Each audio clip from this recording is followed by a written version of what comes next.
Get 'em, Jimmy, where low shack at? The bottle's getting empty, I'm not cracking, we stacking. Chips, all of this, what I want, plus money winners, that's what I'm on.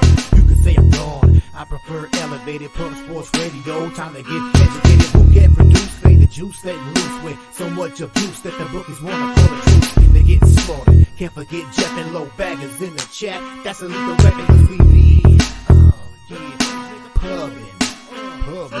We be pubbing!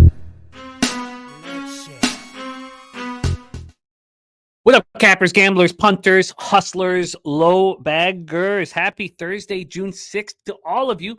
Thank you for watching Betting with the Bag right here on Pub Sports Radio. I am pumped up.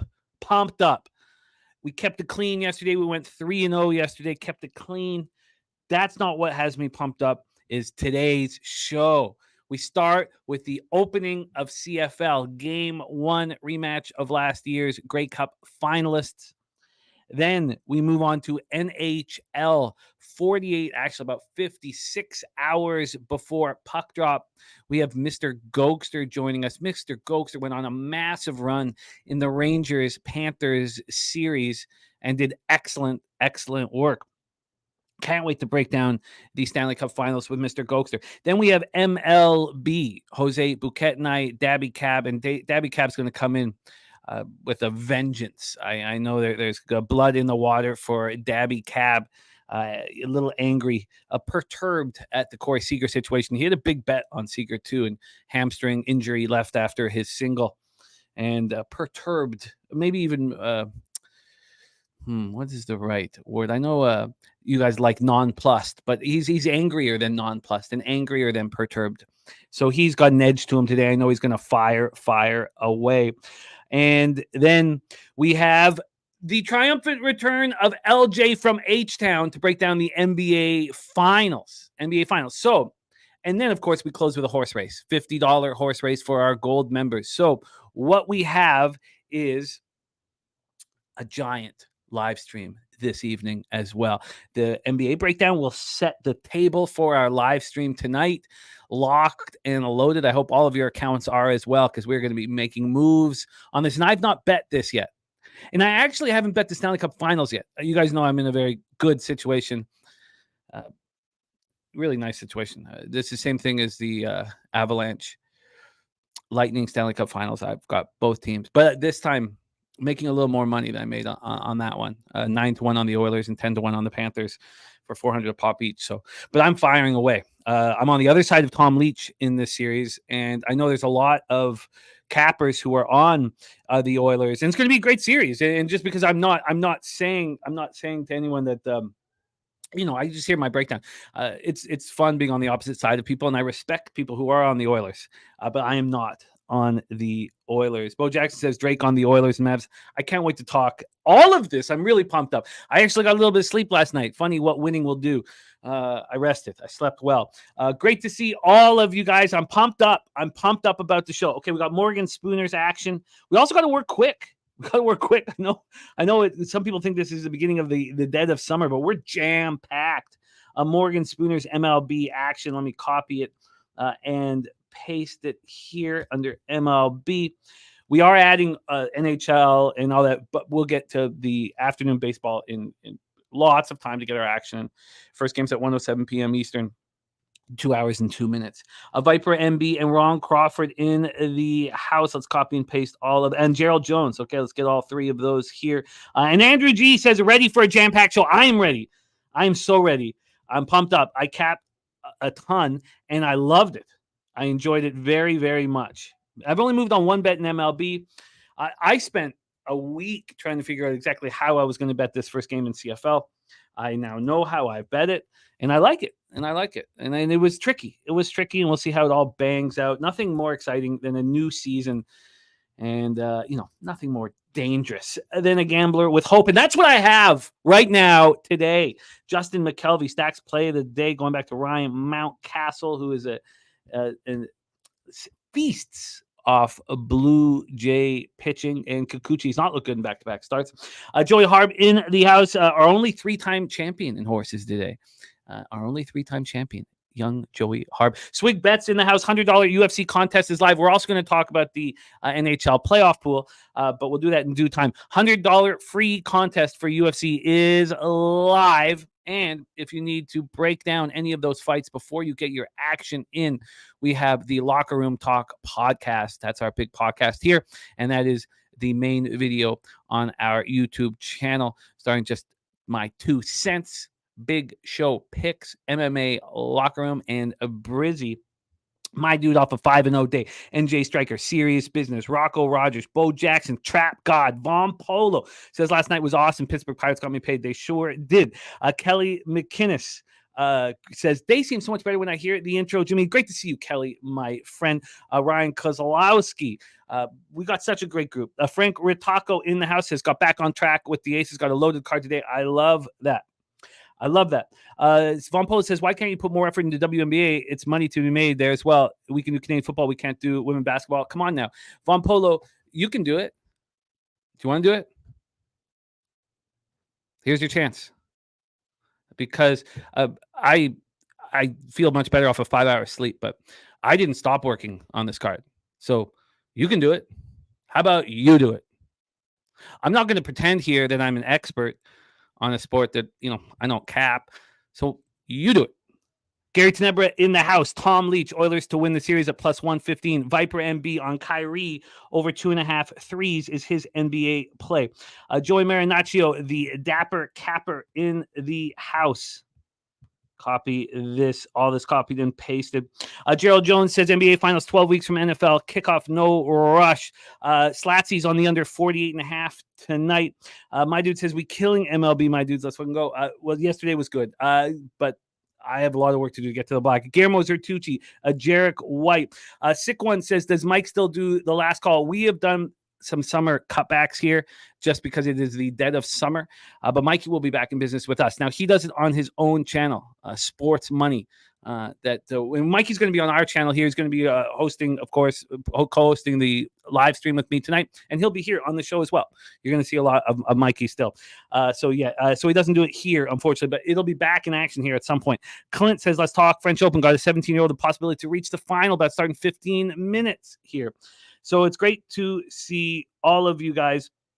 Razor Sharp says, can you also add horse racing every day too, Jimmy?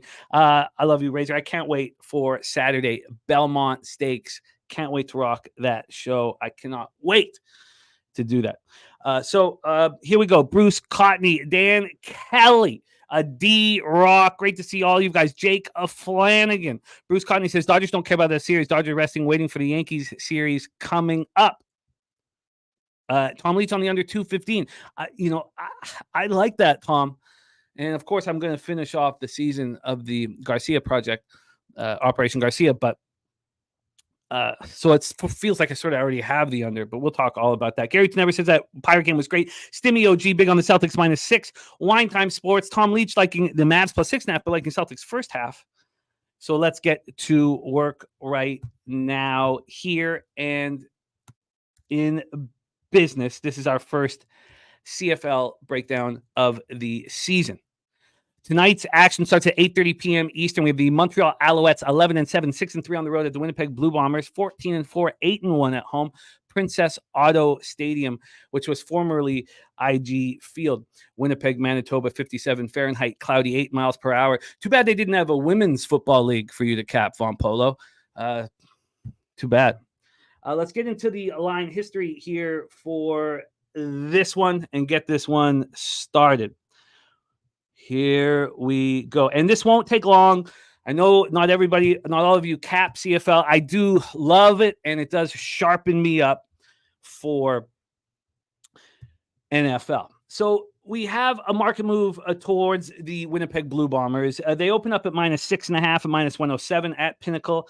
It lasts there for less than 2 hours, for 2 hours, and then we start seeing it moving. It moves to 7 at about 5 p.m., so about 5 hours afterwards, and then it moves to 7.5 this morning. I could have got the 7. I could have got the 6.5. I just felt like it was a tiny bit too many points in a game where I don't think the volatility is very big. From a total scenario here, we have a 48. We see 47.5 on the board. Interesting thing about this 48 was it was minus 123 2 days ago. So there has been 4 cents of movement back to the over. Let's get into the X's and O's and put a bow on this, and I'll go over my action here. So the Bombers, remember, there's only 9 teams in the CFL. If you guys want to take a look at this action as we move forward this year. The Bombers have made 4 straight trips to the Grey Cup. They've lost in the last 2 of them. They are 51-17 over the past 4 seasons, twice in a row. Biggest game of the year. They did not deliver. They won the Grey Cup in 2019 and 2021. Remember, there was no 2020 season because of COVID. Then they lost the championship to the Argos in 2022 and the Alouettes last season. The margin of defeat in those 2 games was 5 points. 5 points. That was the combined margin of defeat. This is an angry group. And Zach Collaros, the 2-time most outstanding player winner, is 35 years old. The time to win is now. And they are so dangerous at what was IG Field. I don't like talking about Princess Auto Stadium. There are not a lot of chances. This team has to deliver right now. And Collaros was spectacular last year. 33 touchdown passes, ranked second in passing yards, 4,252. You want to compare that to the Grey Cup winning quarterback that's on the other side, Cody Fajardo. He threw 14 touchdown passes last season and was intercepted 12 times. I knew I wanted the Bombers, but how? If there's a game where I respect both defenses so much, especially the Alouettes defense, is 4 first half, is 7 full game. I spent hours and hours and hours trying to figure out how to make this work. So the Bombers have all top 4 receivers returning. Dalton Schoen, Nick Dembski, all back. Brady Oliveira, a Canadian dominant running back, 1,534 yards last year. They re-signed him in the offseason. They bring back 9 regulars on defense, star linebacker Adam Biggill and star defensive end Willie Jefferson. Jefferson will have more to do this year with Jackson Jeffcoat retiring. Winnipeg led the CFL in yards per game and points per game last year. They're dominant. The Owls caught fire at the end of last season, carried it to a Grey Cup champion. They were led by a defense that once again should be the strongest in the league. Tyrese Beverett, a linebacker, finished 3rd in the CFL last year with 109 tackles. And of course, Marc-Antoine Dequoy returns. He was tied for 2nd in interceptions and forced fumbles. They had 3 big pieces to their offensive line. They are an improving team. Also, their defensive line, adding Dylan Wynn and Derek Wigan. This is a good football team. Cody Fajardo stepped up when it mattered most. And, the Nevada alum stepped up, but they lose Austin Mack to the NFL. Their star wide receiver, now a Falcon. They lose running back William Stanback. He's on the BC Lions. They're going to be without 7 players on Thursday with injuries. Jesse Gibbon, offensive lineman, or wide receiver Reggie White Jr., offensive lineman Jamar McGloster, defensive backs Wesley Sutton, Arthur Hamlin, defensive lineman Dylan Wynn. Also, that defensive line, by the way, they also add Adami Berglund, who's going to be a monster, but Dylan Wynn will not be available. Winnipeg had a rest day. They were on the field this week. On Sunday, they were on the field Monday, Tuesday, and they look like a really healthy group, a really, really healthy group. So to close everything up, I spent a week trying to I want unders. I want first half under, full game under. I want Bombers first half and full game, but I don't want 4 units on the game. It's the first game of the year. So after sitting there thinking, I moved on parlays to get started. I know I'm not a parlay backer, but it was the only way I could do it in a way that I was comfortable first game of the year. I'm on the Bombers first half money line and the first half under 24.5. That's my first bet. I got that at plus 168. Bombers first half money line, I got minus 230. The first half under 24.5 at minus 115. That parlay plus 168. Then I got the Bombers full game money line and the full game under 48. I got that at plus 143. Those are my 2 bets to start off this year's CFL season. There you go. There's our guy, Gavin Henry in the house. Back-to-back cashers from our guy, Gavin Henry. What a monster. When Gavin Henry, he's an incredible trainer, thoroughbred trainer in Jamaica. When he comes in and tells you he's got action at Indy, we listen. Gavin Henry, spectacular work. I can't wait for Saturday. So Dan's Arsenal says the under may be worth a look as offense may start slow like in NFL. That's what we think. We think that well, also these defenses are very, very good.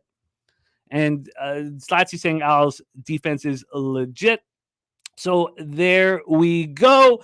That is Canadian Football League. Shout out to Christopher Ing as well. He says, hope you're doing well. Sports betting, thank God for yesterday, but and Friday. It's just Tuesday. Tuesday hurt me badly. We've been moving in the right direction.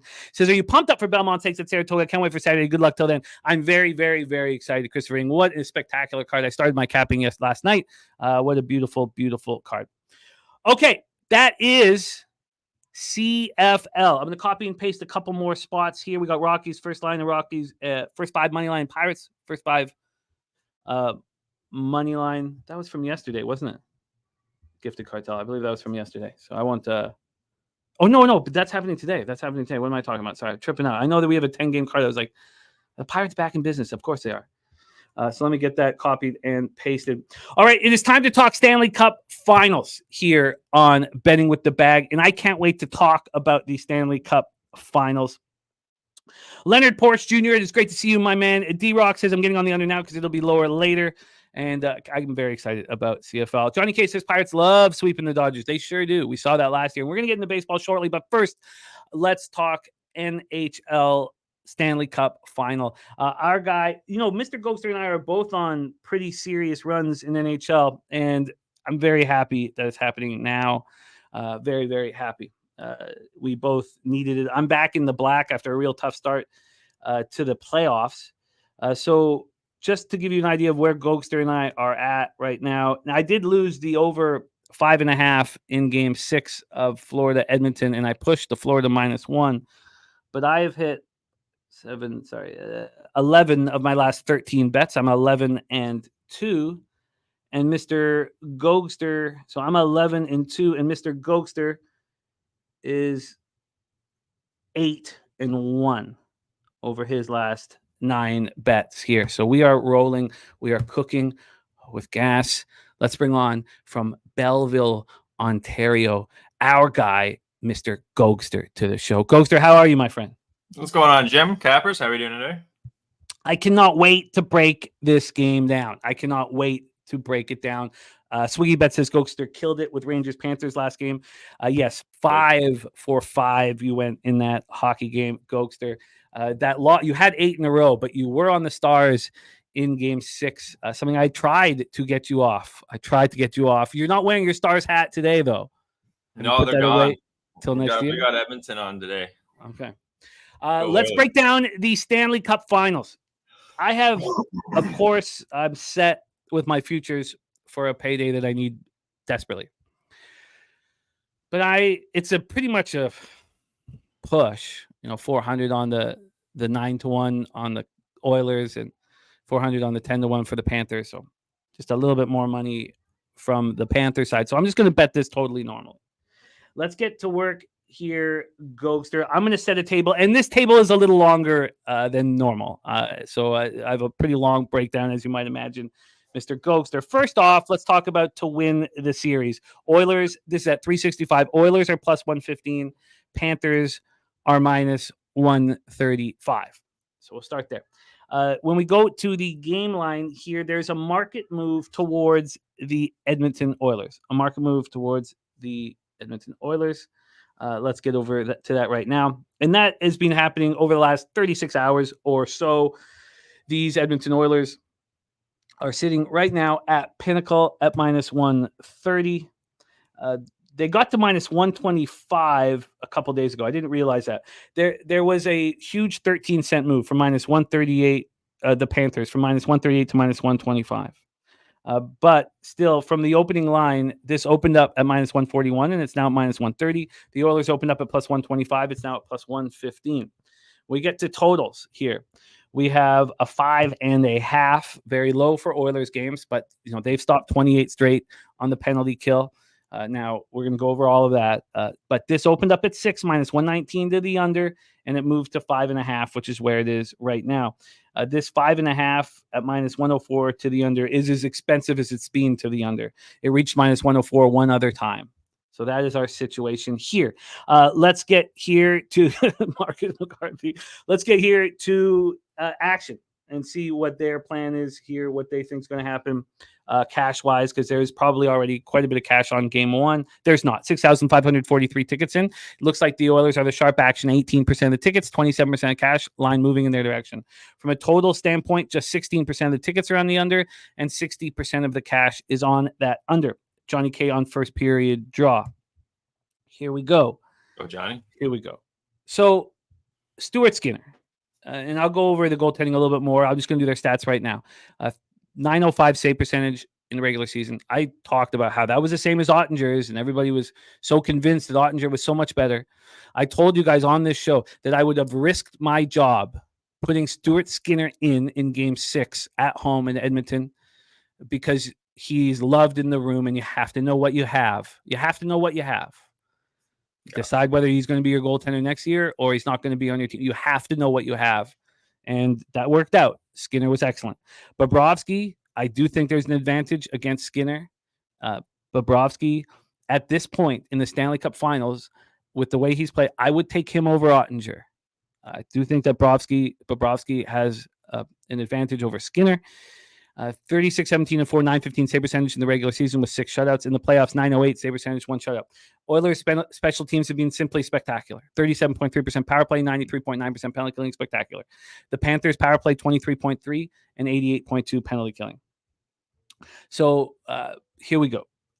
I think that the biggest difference between these two teams, and I've said it over and over to you guys, is that the Panthers just got to the Stanley Cup Finals and lost. They know what they did wrong. Last year, they were excited to be in the Stanley Cup. This year, they're all business. Now, Edmonton also sounds like they're all business. But there's no bigger motivator like being on the ice and watching a team win the Stanley Cup.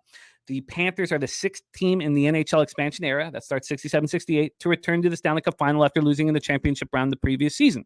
The last team to do it was the Pittsburgh Penguins in 2009. I remember exactly where I was. I had a comedy show in Kelowna, a beautiful spot there in Kelowna in British Columbia. I remember watching that Game 7.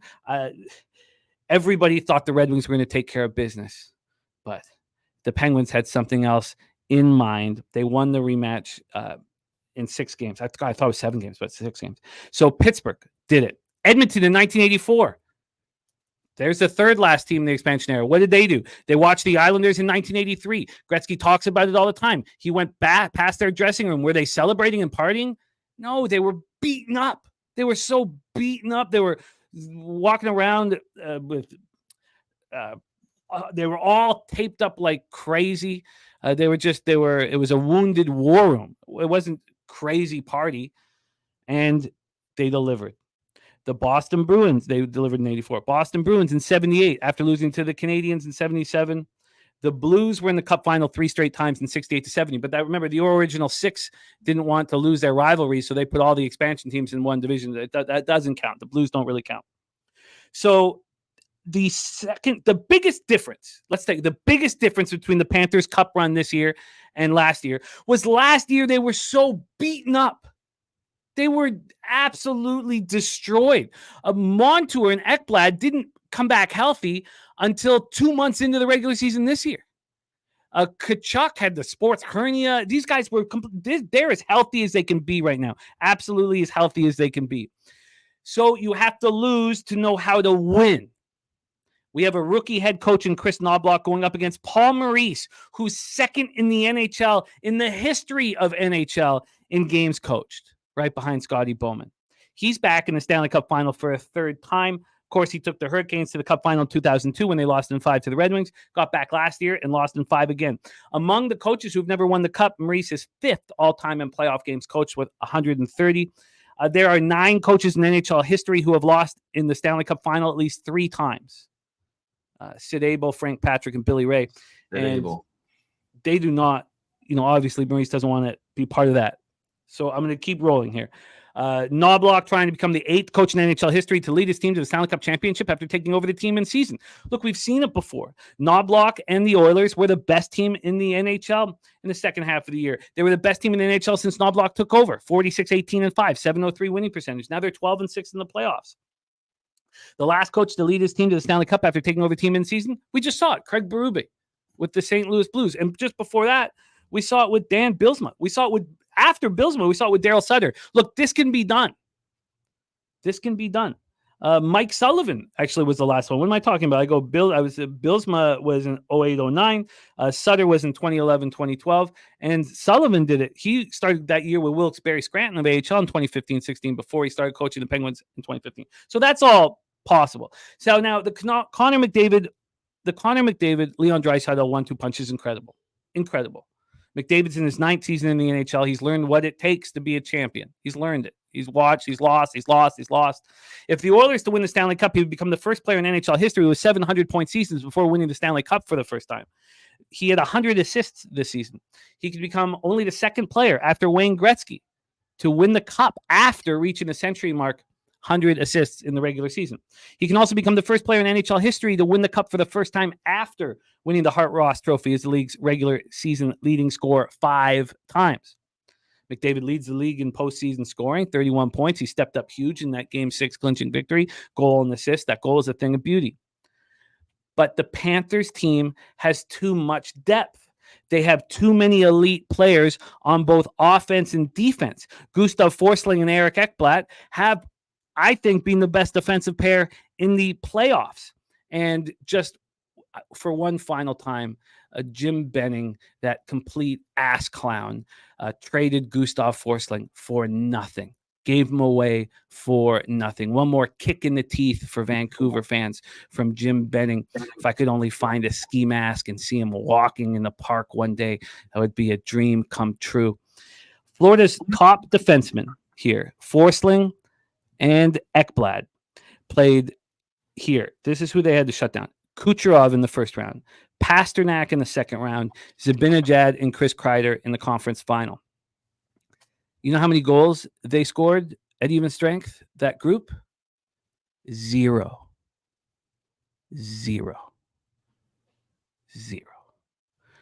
Yes, the Edmonton Oilers penalty kills, not giving up a goal in their last 10 playoff games, 28 straight shorthanded situations. So had the Rangers. That was the whole pitch about the Rangers taking out the Panthers. And not only that, but the Rangers had scored 6 shorthanded goals. That stopped immediately once they played the Panthers. The Panthers completely dominated the Rangers on special teams. I've been a big Stuart Skinner supporter through these playoffs the whole time. I've been a supporter. He was at his best in the conference final. 4-2, 1.91 goals against average, 922 save percentage. But the Panthers will pose an altogether different threat than they've seen. The Panthers take 33.2 shots on goal per game. 33.2 shots on goal per game. If it wasn't for Shesty, if it wasn't for Igor Shesterkin, Panthers sweep the Rangers in 4 games. So the Stars averaged 25.7 shots on goal in the Oilers. The Canucks averaged 18 shots on goal against the Oilers. This is all about legacies when we get to the Stanley Cup. Bobrovsky will become the 14th next year. Will become the 14th goalie in NHL history to win at least 400 games. There's 13 in that 400 win club. Only Roberto Luongo, Henrik Lundqvist, and Curtis Joseph. Only those 3 haven't won Stanley Cups. Legacies. Paul Maurice's legacy.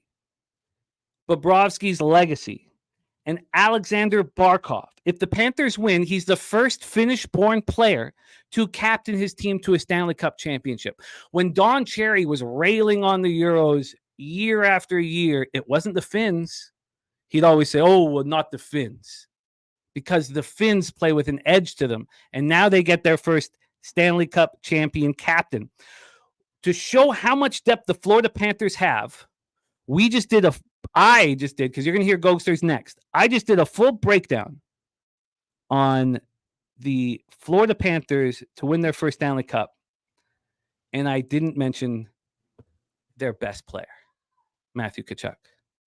That's how deep the Florida Panthers are. On the home games, I'll be on the Panthers -1.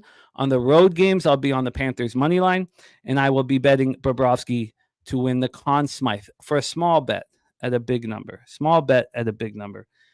Take it away, Gogster. The floor is yours. And thank you for your patience. Great breakdown, Jim, as always. Skinner, guys, I'll go a little goalies to start it off. Skinner, Bobrovsky, playoffs, one more game Bobrovsky's played than Skinner, 17-16, 12-5 for Bobrovsky, 11-5. Home road splits. You actually have a slightly better save percentage for Skinner, actually, here, guys. 919 save percentage on the road, 1.91 goals against. You're looking at Bobrovsky at home in the playoffs. He's got a 907 save percentage and a 2.21 goals against. So Skinner's actually, I don't find too much separation here in these goalies there. Skinner's really kind of, his numbers have gone way up here. Then saves on the penalty kill. You're getting to that, Jim. He's 46 of 49 in the playoffs, 94%. 46 of 49, and then 57 of 63 for Bobrovsky. So he's faced a little more rubber on the penalty kill, and that's 90%. So yeah, Skinner's been fine. It's just been 5-on-5 slight advantage to Bobrovsky here, 91% to 89. Same amount of shots though. If you're looking here, guys, Bobrovsky's and Skinner, they both face the same amount of shots. So Edmonton do allow, that just tells you there, it's been one extra game from Florida, but they had the same amount of shots on net. So Edmonton's going to allow you to get some shots on net here. But some stats here for you guys. Edmonton has the highest shooting percentage when trailing in the playoffs so far. So Florida, when they're up too, they're only 66% at home. They're only going to win 66% of the time when they do score first. So keep an eye out for Edmonton live here in this first game if they are down. Just their speed here. I want to just see how they're going to react to their speed. The Panthers is, playing the Rangers, Boston, and Tampa Bay. Rangers were definitely the fastest of those teams there. But looking at the Oilers, they played the Kings, the Canucks, and the Stars. Vancouver and Dallas were really pushing the pace, and the Kings kind of just showed up for a cup of coffee. But we'll see how Florida, because they're going to want to be physical. That's what we're going to know here. It's going to be McDavid's first Stanley Cup final. So we're gonna have to see. Florida's gonna have a game plan here. They really are here. So there's a lot to kind of dissect after the first game Saturday night.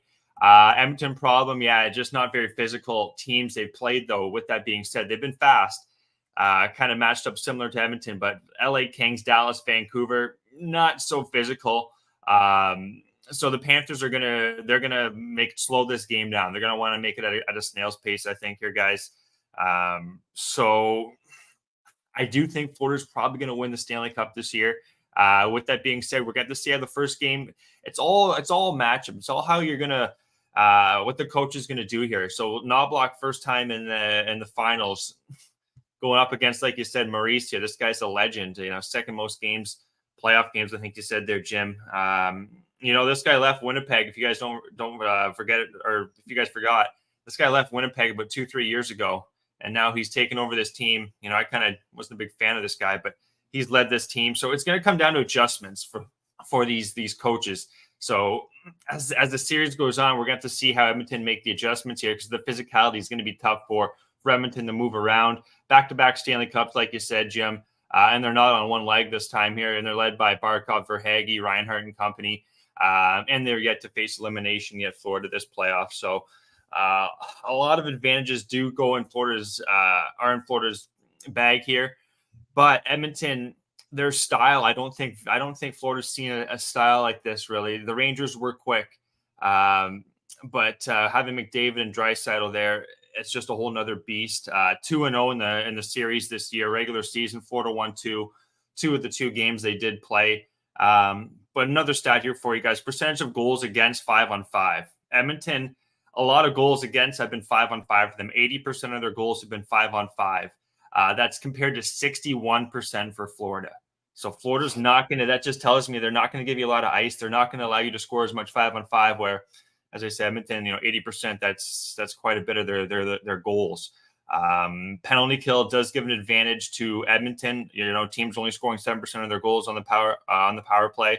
Then both power plays have been strong this playoffs, about 26-25%. So 5-on-5 is going to be the real adjustment. We're going to have to see how Edmonton are going to react to the physicality, how they're going to find open ice here. Should be a lower scoring game here. But I do think they're going to throw a lot of pucks on net here. Edmonton.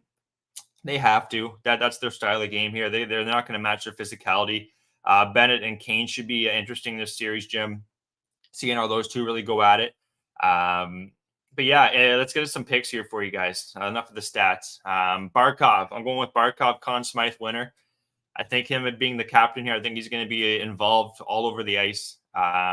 He's plus 375. And I do think there's going to be some goals in this series. That's why I'm not taking Bobrovsky. I think there could be a little more goals, maybe than we expected here in the Panthers' last few games. So I think they're 9-10 to the under. Florida is in their last 10 games. So I think a little more goals here, just the pace that Florida's going to want to, or that Edmonton's going to want to move at. So I'm going to go Barkov, Conn Smythe winner. Verhaeghe, most shots on goal in the series, guys. You can find that still in the future props for the Cup. Verhaeghe loves to shoot the puck. Most shots on goal. He's on the power play as well. Look for him. I think it's between him and Hyman, but plus 550, I had to take Verhaeghe. Speaking of Hyman, though, guys, take Hyman over shots on goal, in my opinion, 3.5, minus 110, game 1. It's going to be the first of 5 player props here. All shots on goal, too, Jim. I'm turning to Loshak. Hyman over 3.5, guys, minus 110, just all over the front of going to be all over the net front where Bobrovsky is, and not going to be easy for Florida there. Bouchard on Edmonton as well, guys. This guy's just a stud. Shots on goal over 2.5, minus 120. And then Ekholm, too. Between both these guys, they love to shoot the puck. Ekholm's only 1.5 at minus 138. So 3 player props for Edmonton, guys. Ekholm over 1.5, Bouchard over 2.5, Hyman over 3.5. And then a couple shots on goal props for Florida. We're going Bennett, Jim. He's had a lot of shots on goal since the Boston series here, over 2.5, plus 120.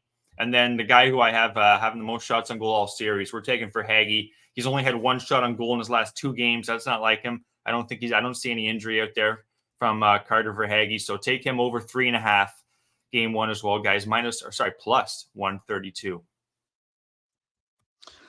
I love it.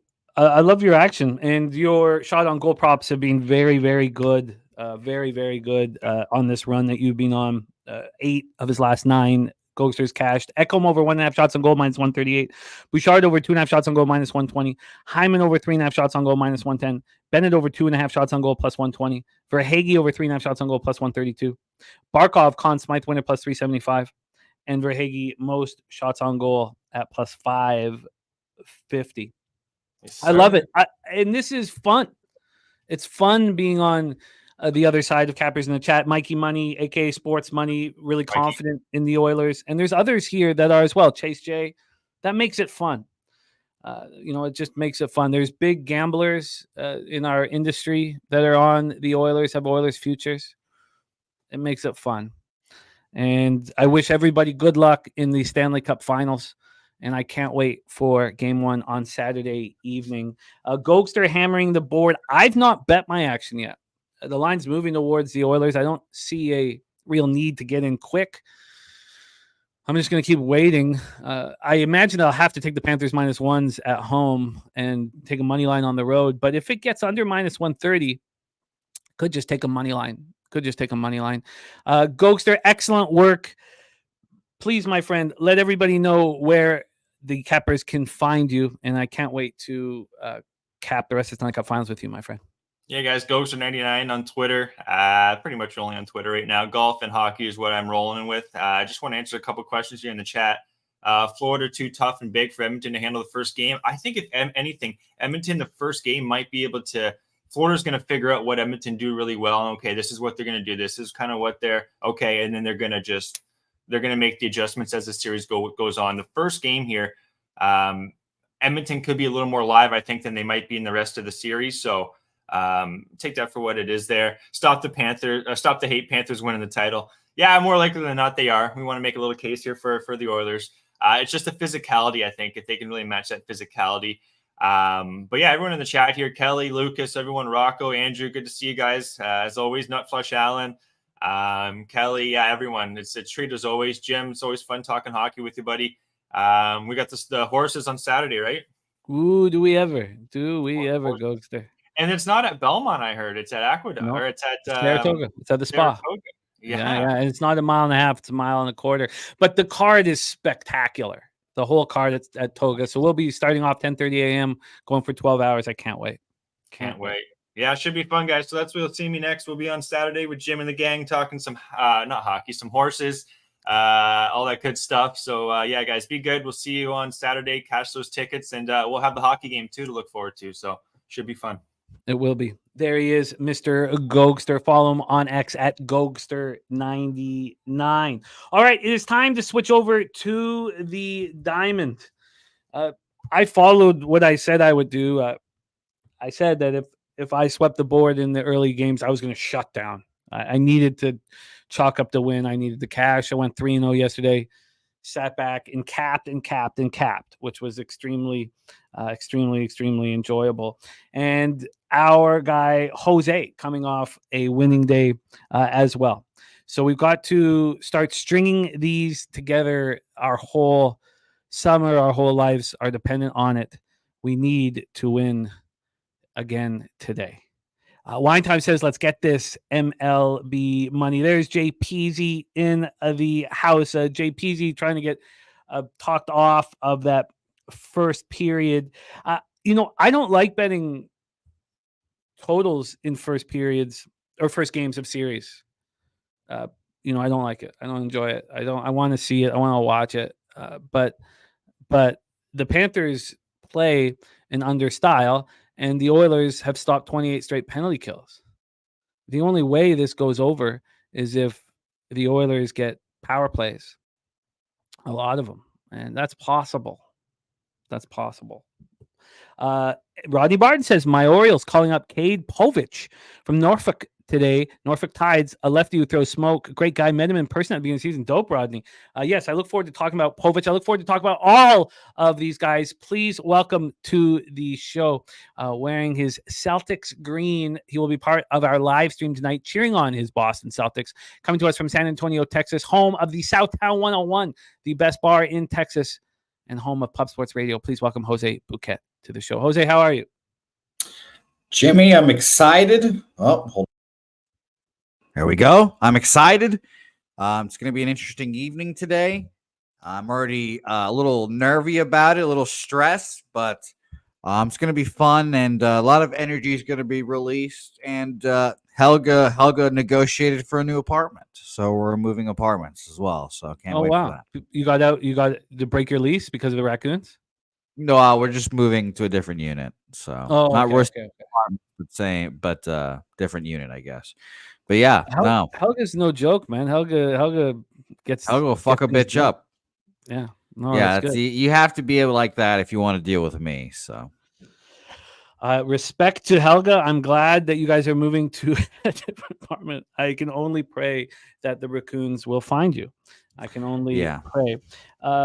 And Mikey Money says, no, they're just moving. What do you mean there's a lease? Yeah, no. And Joseph Gomez, you're getting a lot of love for the pipes being out today, Jose. But we have a lot of work to do. I don't want to talk about succeeding yesterday. There's no need to pat us on the back. It was important. We have to do no ass slapping? No, we have to do it again today. Once we get to the black, then we can do that. But right now, a lot of ass slapping. Well, yeah. Well, I don't, you're really caught up in this ass slapping. But we got to deliver. Let's just discuss action from the Cappers in the chat before we get rolling into our first game. Our first game popping off at 1:07 p.m. Eastern up here in the 6 at the Rogers Center in Toronto, Ontario.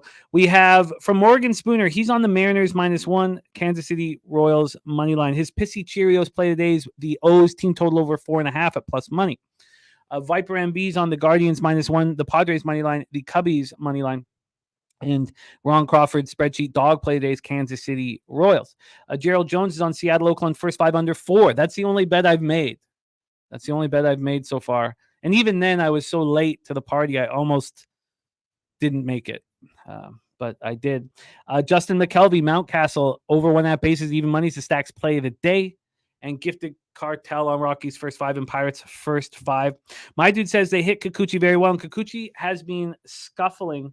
So, Jose, let's get to work. We start with this game 1, 74 Fahrenheit in Toronto, 10.1 miles per hour left to right across the diamond, gets up to 12.1 miles per hour. The roof will be open. Let's get into the line history here for this spot and the cash flow and set up a quick table for Jose. and see what his plan of action is. On the money line right now, we have the Blue Jays sitting at minus 127. They opened up at minus 104, being a massive move towards the Toronto Blue Jays. I thought it was crazy. That was recent too. That was very recent. At 10:12, an hour and 30 minutes ago, this was a minus 107. At 9:59, so I mean, we're not even 2 hours ago. This was even money. At 9:30, this was plus 104. We have a massive move towards the Toronto Blue Jays. And is that personnel-wise? Is that with somebody out of the lineup? Let's just see if somebody's out of the lineup before we think that that's all due to sharp action. And I'll pull the lineup up here in a second. On the totals here, we're dealing with an 8.5 at minus 115 to the under. We've seen, that's the wrong book. Let's get over to Pinnacle. 8.5 minus 115 to the under. This opened up at 8.5, and it spent a lot of time at 8. Got back to 8.5, went right back down to 8 again. But it's at 8.5 right now. There's been 4 cents of movement towards the under. And then when we get to the cash flow here for this spot, we have 42% of the tickets and 74% of the cash on the Baltimore Orioles, 42 and 74. So it's got to be player personnel wise, I think. If 80%. I didn't see anyone out. Wow, that's just why. I mean, why? If the bigger bets are also coming in, it just doesn't really make sense here. Let's see the confirmed lineup: Westberg, Richmond, Mountcastle, Henderson, Santander, Hayes, Norby, McCann, Kauser. I mean, yeah, I guess right. Schneider, Jansen, Guerrero, Bichette, Springer, Turner, Varsho, Kiner, Falefa, and Clement. And Tony Soprano in the house. Great to see you, Tony Soprano. It has been a while. Tony Soprano, OG low bagger from our days in Costa Rica in the house. So here we go. Jose Povich making his major league debut. Cade Povich, the lefty, 24 years old, third round pick out of the University of Nebraska Lincoln. And we have this year, he's been excellent. 3.18 ERAs, 5-1. He has 75 strikeouts and 56 2/3 with a 1.11 whip. Last year, he was in AA and AAA, and he wasn't, he was quite a bit younger than his colleagues, but he really delivered this year. Last year, he wasn't very good. This year, he's come a long way. So Cade Povich on the hill. The Jays, since May 1st, aren't hitting lefties at all. 227, 621 OPS. And the Orioles are destroying lefties. 269, 837 OPS. Yusei Kikuchi off back-to-back tough starts. The last one came at home. Now he does have consecutive home starts. At home, he's 1-4 with a 3.62 ERA, 245 opponents batting average, 34 strikeouts, 7 walks. But that last start, 8-1 loss. 5 1/3, 9 hits, 6 runs, 5 earned versus the Pirates. Didn't look very good. Jose Bouquet. Take it away. Yeah, a lot of people saying it might be the pitcher being announced, but I thought he was already announced, honestly. I had him for that line movement. Yeah. I had him last night announced. I still like the Orioles. I'm going to be honest. I really do. And I had Orioles' first 5 full games somehow written on the card here. It's just obviously the bullpen it's going to kill them the whole year until they do something about it. I mean, we've seen this song and dance so many times by Craig Kimbrell. And shout out to Justin McKelvey for stacks on Mountcastle. That's my hypothetical total base prop today. Went 0-2 yesterday, so we'll see how we'll do again today. But yeah, I like the Orioles here. I really do. I just don't know if I can move on it with all that line movement. That's a little scary, truthfully. But I do like the Orioles here. First 5, I think I'd much rather do than full game. Yesterday, Orioles used Cano for 12. Jacob Webb threw 14 and 7 the day before, so he's not going to be available, and Kimbrell threw 10. So the bullpen will probably still be available, but it's just not a bullpen I really will trust at the end of the day. Toronto on the other side, who's available for them? Let's see here. Tim Meza threw back-to-back. He won't go. But otherwise, we'll probably see everyone else. Trevor Richards isn't going to go, obviously. Nate Pearson, Zach Pop rest yesterday. Chad Green threw yesterday, but he'll probably go again if needed.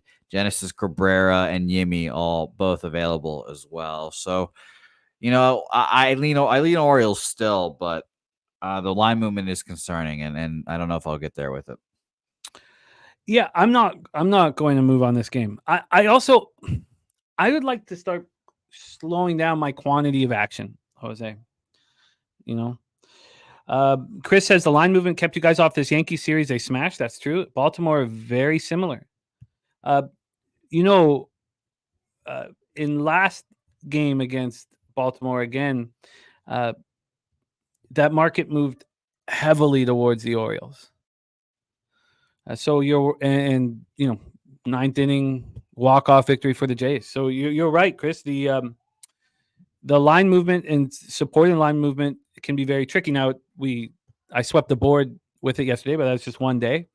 And Troy Torrance betting Baltimore.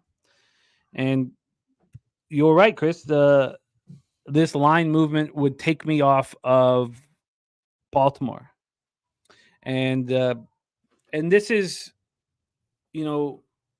great, these conversations that we're having. And I know you say, this shit's confusing, but don't worry. It'll all become clear.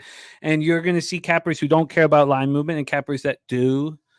We talk about different plays of the day that focus on it. And you get both sides of the fence here. Ron Crawford puts together a spreadsheet play today. He does what his spreadsheet tells him, and it has nothing to do with market movement. And then you have Gambler's First Glance from Razor Sharp Picks that has everything to do with market movement, and he doesn't care about CLV, closing line value, where some people really believe in CLV. And if you are someone who's bought picks in the past, the only angle for buying picks was back in the day was that you get CLV. That usually when you buy picks, if you're not getting CLV when you buy picks, then you shouldn't be buying them. That's the only reason that's what I was told when I started. That's why people do it, because they get on the right side the day before, and they 30 cents of value they end up getting. Now, Flashan says, love me some reverse alignment. Andrew G says, don't care about useless CLV trophies and belts that go right into the trash can. It's a lot of fun. Sports Money says, I don't hear winning cappers talk about CLV. You know who does, though? And then TJ saying CLV, CLV, CLV. So that's part of the fun, Chris, is that you're going to see capping from all sides here. And then we track every single person who comes on the show. We track their action. So then you see, that's because, we talk about, we don't use the word locks. And we don't, the only time I ever use it is that the only lock is that we'll be honest with ourselves and every single person who comes on the show. That's the only thing we can guarantee you here. TJ says CLV shows you are on the right side. Now, people will argue that, TJ. People will argue that, but it's telling you, the books are telling you that you're on the right side. And Chris, I've loved having you in the chat, Chris. We want all sides. We want this. This is how we are going to improve as cappers, understanding both sides. And then, Jason Torres talking about Troy's database. So this is part of the fun. It's part of the fun. Jose and I are off of this spot at 1:07 p.m. Do you want to add anything to this Orioles Blue Jays breakdown? I think I'm going to move on the Orioles. I think I'll roll with you, Troy. And I'm going to go full game because at some point, will the fucking manager learn not to fuck up and put Kimbrel in these situations? I knew he threw a ball away in the ninth inning as well. It didn't help his cause. But, yeah, I'll stand in the face of the market move here, Chris. I typically don't do this, as everyone knows, but I will do it today here. So Orioles money line, full game for me, plus 112. Jose is on the Orioles at plus 112. This is great stuff. This is I love this conversation, and it's something that you have started, Chris. So thank you for that. Okay. And then look at this stuff. TJ says, well, if you bet a team at minus 120, they close at minus 140. You save 20 cents a vig. Whether they win or not is irrelevant. That's his humble opinion. Who do you look up in the capping world? I don't know anyone who doesn't look up to Spanky. I don't know anybody who disrespects Spanky. Spanky is just a phenomenal gambler. When they beat the line move, let's say in college basketball by 3.5 points, 4 points, they go out for dinner. They don't watch the game. They don't care about the game. They won, just like TJ's saying.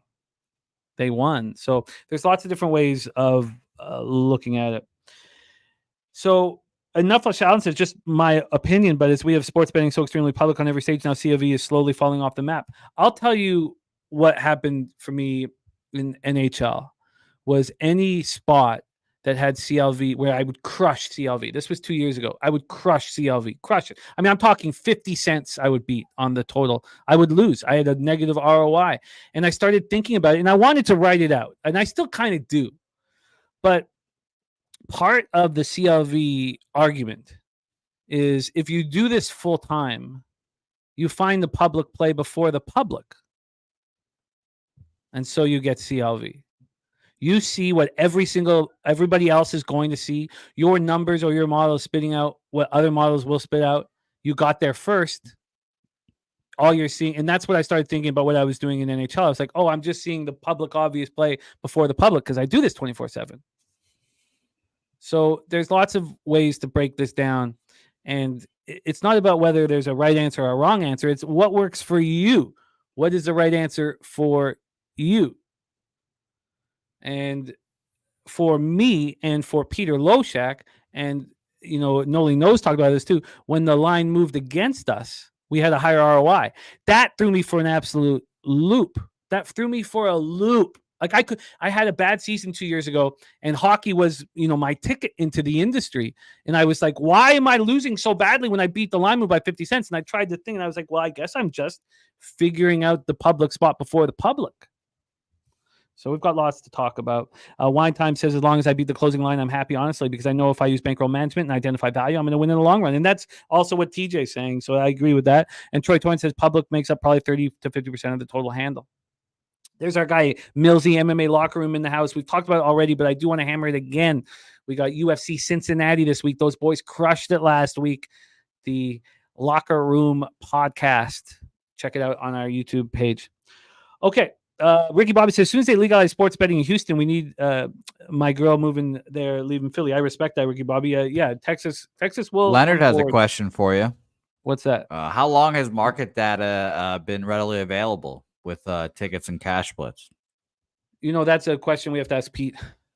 That's a low shot question, because I wasn't studying market moves until I went down to Costa Rica. It wasn't part of my cap. And I don't know if a lot of you guys won't remember my first year in Costa Rica. I got up 43 units in NHL in 3 months. And that was my bread and butter. I was really confident. I beat basketball. I closed at 11 units up. I beat hockey badly. And then I got destroyed in MLB. Like destroyed, publicly embarrassed, just killed. And that's, every sport may be different, but that's when I realized I've got to change something here. Razor says at least the last 20 years. Yeah. Oh, yeah. It's in the 2000s for sure. But Pete will give you the exact answer there. Okay. Jose has moved on the Orioles plus 112. And, Chris, there's something important.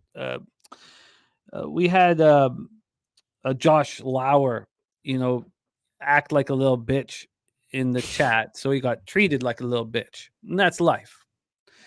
But Chris doesn't really respect, and he's got the Yankees to prove it, that how focused we are on the numbers. And then he brings it to us like, this cost you last time, and he's like, I'm not going to let it cost you again. And then we have this an excellent conversation about it, which shows how you confront something. And when Josh Lauer bitched because we spent 20 minutes on the Cubs game and we didn't make a bet, this is a process of becoming a better capper. And this is what it takes. Conversations like this will get us as a community a winning. And that's why we show all our acts. That's why we don't sell you anything, because this is not about how much money can we make off you guys. This is about being winning gamblers. It's always been that way. It's Jeff Slaughter's way. Jeff he just wants the best gamblers on this channel. And who's gambling? And that's why when you come down to San Antonio, you see it's just madness and heaven.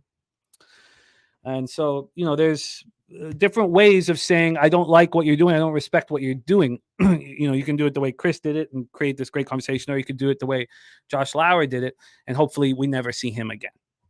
Let's move on to the next game on the board, 1:10 p.m. Eastern, with the Kansas City Royals at Cleveland Guardians from Progressive Field in Cleveland, Ohio. We've had Sharpie give out action. Sharpie is on Tanner Bybee over 5.5 strikeouts at -110. Also give a shout out to Gogster in his breakdown. There it is right there.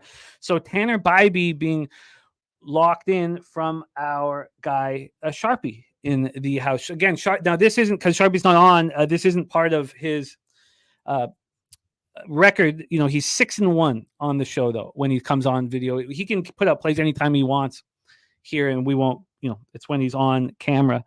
But here we go. Bybee over 5.5 strikeouts. Johnny K says, love the Guardians here. Let's roll. And Nuffler said, last thing for me, I know I've said it before, I had an old wise man tell me on the felt that within the next few years, the pregame bets will only be for suckers and live will be the way. Well, I knew that because that dude, I knew this years ago because the dude from Jeopardy, the guy who won Jeopardy, Jennings, he before he won Jeopardy, that's what he did for a living. He live bet NBA. So here we go. Brady Singer against Tanner Bybee. We have confirmed lineups for the Royals. Garcia, Witt, Pasquantino, Perez, Furman, Melendez, Renfro, Hampson, and Eibel. For the Guardians, Quan, Jimenez, Ramirez, Naylor, Manzardo, Brennan, Schneeman, Taylor, and Rocchio. That is the lineup here for these squads on a moving day Wednesday. Shout out to our guy, Jay Peasy, gifting a Pub Sports Radio membership. What a guy you are, Jay Peasy. Such a big part of everything that we do here. And Jason Torres getting the gifted membership. I love it. I love it. Thank you, guys. Sharpie,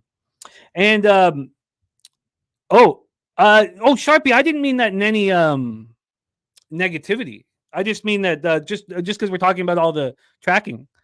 No, I just want you to do whatever you want to do, my man. We love you. We love you on camera. If you're going to drop action here in the chat, I just wanted people just to know the difference between why I wouldn't be tracking it. I didn't mean any offense. I hope you didn't take offense from saying that. I was just trying to just show people what we track and what we don't track.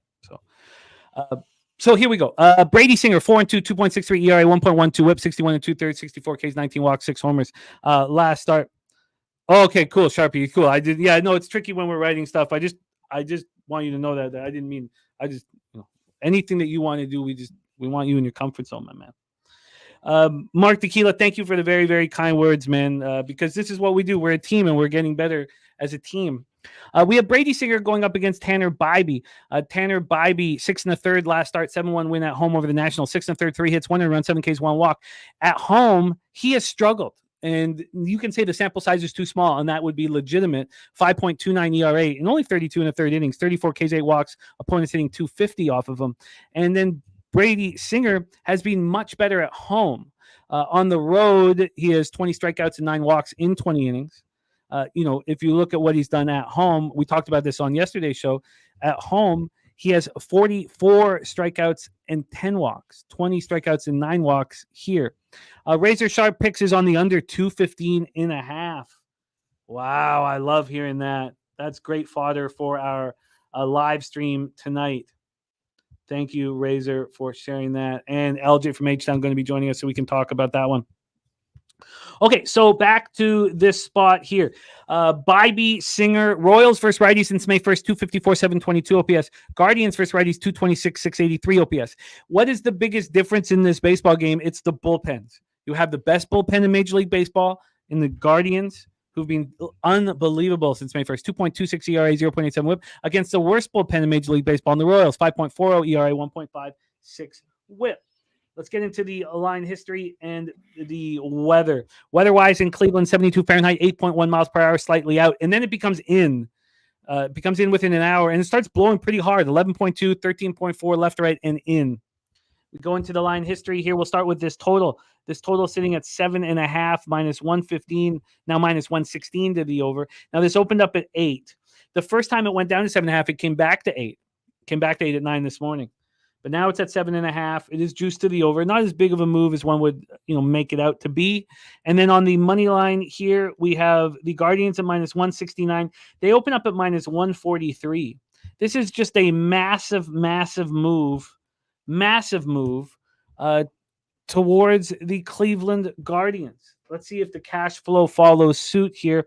On the total, 96% of the tickets, 92% of the cash on the over. The line's moving to the under. On the money line, you have 90% of tickets and 82% of the cash on the Guardians. And this line's moving briskly towards the Guardians. Take it away for us here, Jose. Game 2 on today's board, Royals Guardians. Yeah, I think I'm going to stay off. I wanted to bet Royals. I thought they're going to take this series very seriously, and try to go out there and prove that they're a team that can catch the Guardians. Tanner Bybee's only got one start against the Royals. It was good. And then Singer has had a few, obviously, against Cleveland, but his last two specifically, 6 innings, 8 hits, 4 earned runs last year, 5 innings, 13 hits, 6 earned runs there. I just find it tough to back him here, I guess. Maybe Cleveland might be his kryptonite, but obviously I was looking at that under. I need to do a better job of tracking these under spots to see if they're hitting again, but I obviously lean under. I just didn't move on it. Yeah, I'm not going to move on it either, and I'm not going to move on the Guardians either, because Brady Singer does concern me. What about batter pitcher? Maybe that's what I should have done. Let me just get that up. What do you think of this big move to the Guardians? They're public. The move is towards them. If they were bigger favorites, this could fall under the cash cow principle. It would if this got to 200, which it won't. Troy, by the way, said that the public books opened this up around 166, and then Pinnacle opened it up at 143, and eventually just met at the middle, which is very interesting there. Yeah. Yeah, I think the Royals are live here. I really do, but it's like look at these numbers against Singer. Are we saying Singer's a better pitcher now? Because they smash him. I would say so, but it's still scary. And then Morgan Spooner is echoing good thoughts here. Another reason why I think that he might get touched up here. It feels like, and it has been. He's been ready to start for like 3 days in a row now, and it's been push back. And Morgan's saying, stomach bug, rained out. I think ultimately, I just kind of don't want to back him here. This is kind of off his rhythm routine. So maybe another time, but not this time. Well, I think there is truth to this situation. Why the market's moving so drastically. And Troy saying, by the way, the home team smashes in the market situation right now.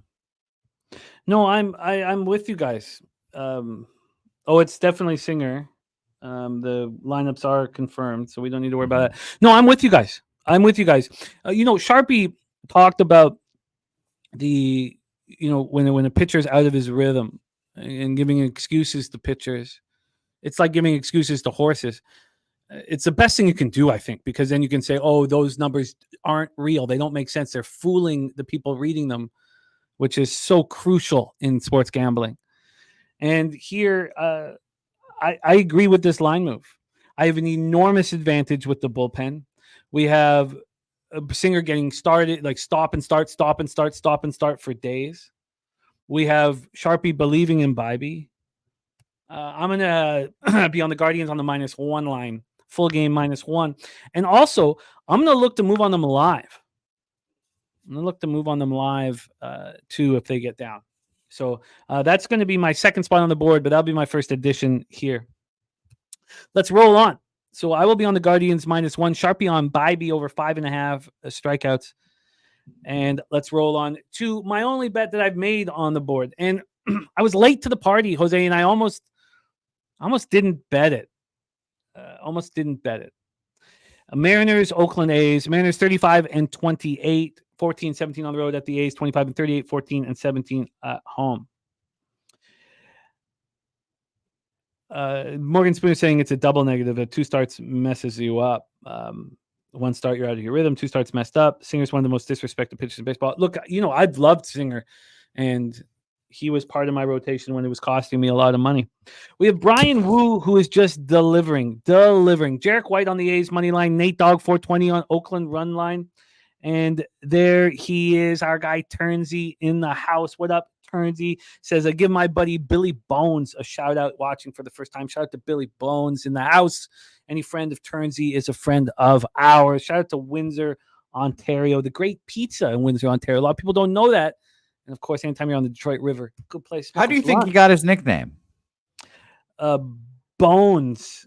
Billy Bones. I wouldn't mess with him. That's just a guess. I wouldn't either. I wouldn't mess with him. Let's go into Brian Wu against JP Sears. Wu has looked spectacular. And we heard Gerald already tell us Wu is back home, Oakland. Wu is a tough kid, too. Like, this is, a kid who probably got picked on and fought back. Wu, 2-0, 1.30 ERA, 0.58 whip. He's been spectacular to start the year out. His last start at home versus the Angels, 6 innings, 3 hits, no one runs, 2 Ks, and no walks. I love hearing that, Jerry Davis. I'm right with you. And Tom Leach is on the Mariners here on the run line. Going up against JP Sears. JP Sears had a good start, 4-2 loss at the Braves in his last outing. That was big for us. Remember that start, Jose? Sharpie, we talked. Sharpie helped lead us to the over on the outs. The bullpen was tired. Another thing about this game, and why I was not on the full game, is that I keep waiting for these bullpens to buckle. And I thank God that I didn't move live on the baseball game, this Mariners-A's game last night, because I almost did. I came very close. And the reason why I didn't was because 2 nights ago I moved live and lost. And I guess I didn't move live. That was the problem. That was the problem. When they scored that 4-3 run 2 nights ago, when you had the 3.5, I only had the over 7.5, and I didn't move live on the 6.5. So that doubly irritated me. But here we go. JP Sears at home has been excellent this year. 3-1, 3.38 ERA, 13 Ks and 8 walks. Look, that's not a good K to walk ratio, but opponents hitting 227 off of them. The Mariners aren't hitting lefties with a ton of power. 236, 717 OPS. A's versus righties, 237, 708 OPS. These are since May 1st. And the bullpens have better numbers over the last 2 games of the series, but still, they both really struggled since May 1st, especially the Mariners bullpen that's so good. Mariners bullpen, 4.55 ERA, 1.25 whip since May 1st, while the A's bullpen, 4.16 ERA, 1.40 whip. Stephen Harrison says, I never bet Seattle in the daytime, fellas. I'll fade them or stay away. Today's on the under-leaning A's, but it's a Mariners spot. I think if Seattle can get 3 runs, they'll win. So, Stephen, is there a particular reason for that? I'd like to know. I don't like to back them on early games out east, but I'd love to hear what Stephen's call is out west. So here, 66 Fahrenheit, 8.5 miles per hour to right field, gets up to 10.6 miles per hour. Let's get into the line history here for this one. The A's right now at plus 122. They opened up at plus 119. So there was just another move towards them. So there's been a 1 cent move towards the Oakland A's at this point. And when we get to the total, we are sitting here with an 8 at minus 109 to the under.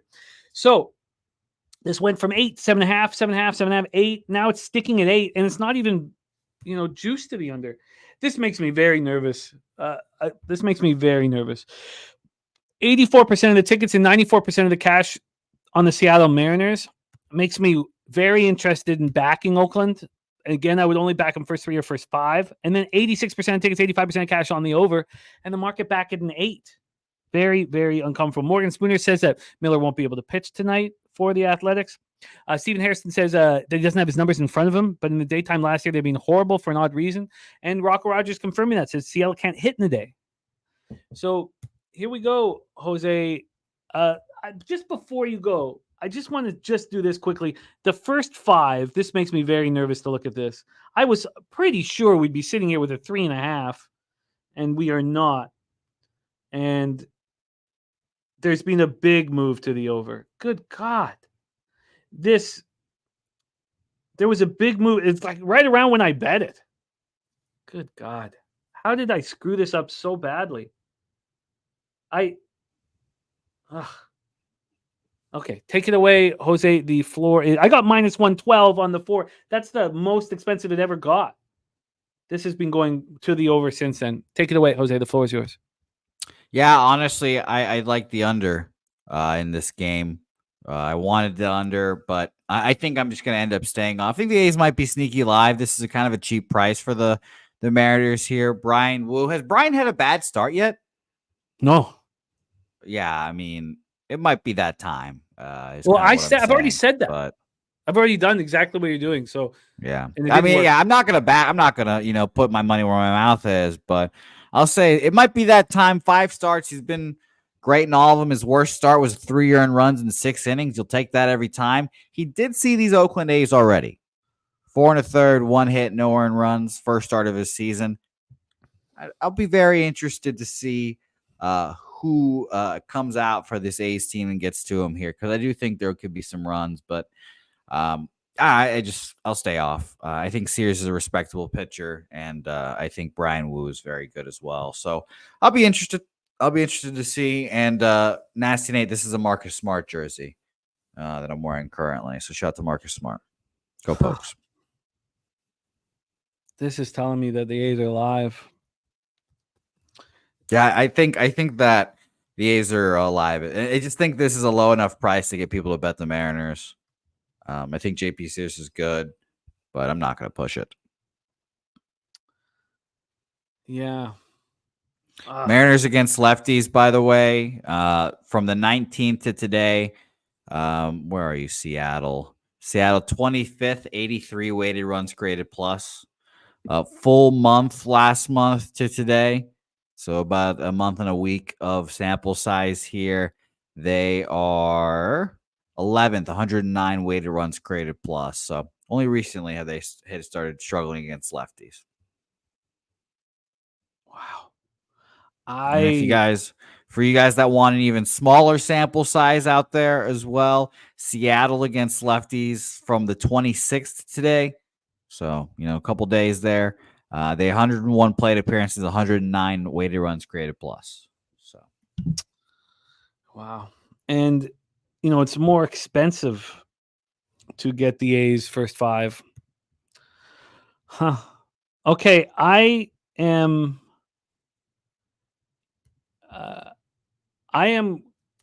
very close to moving on the A's, either first 3 or first 5.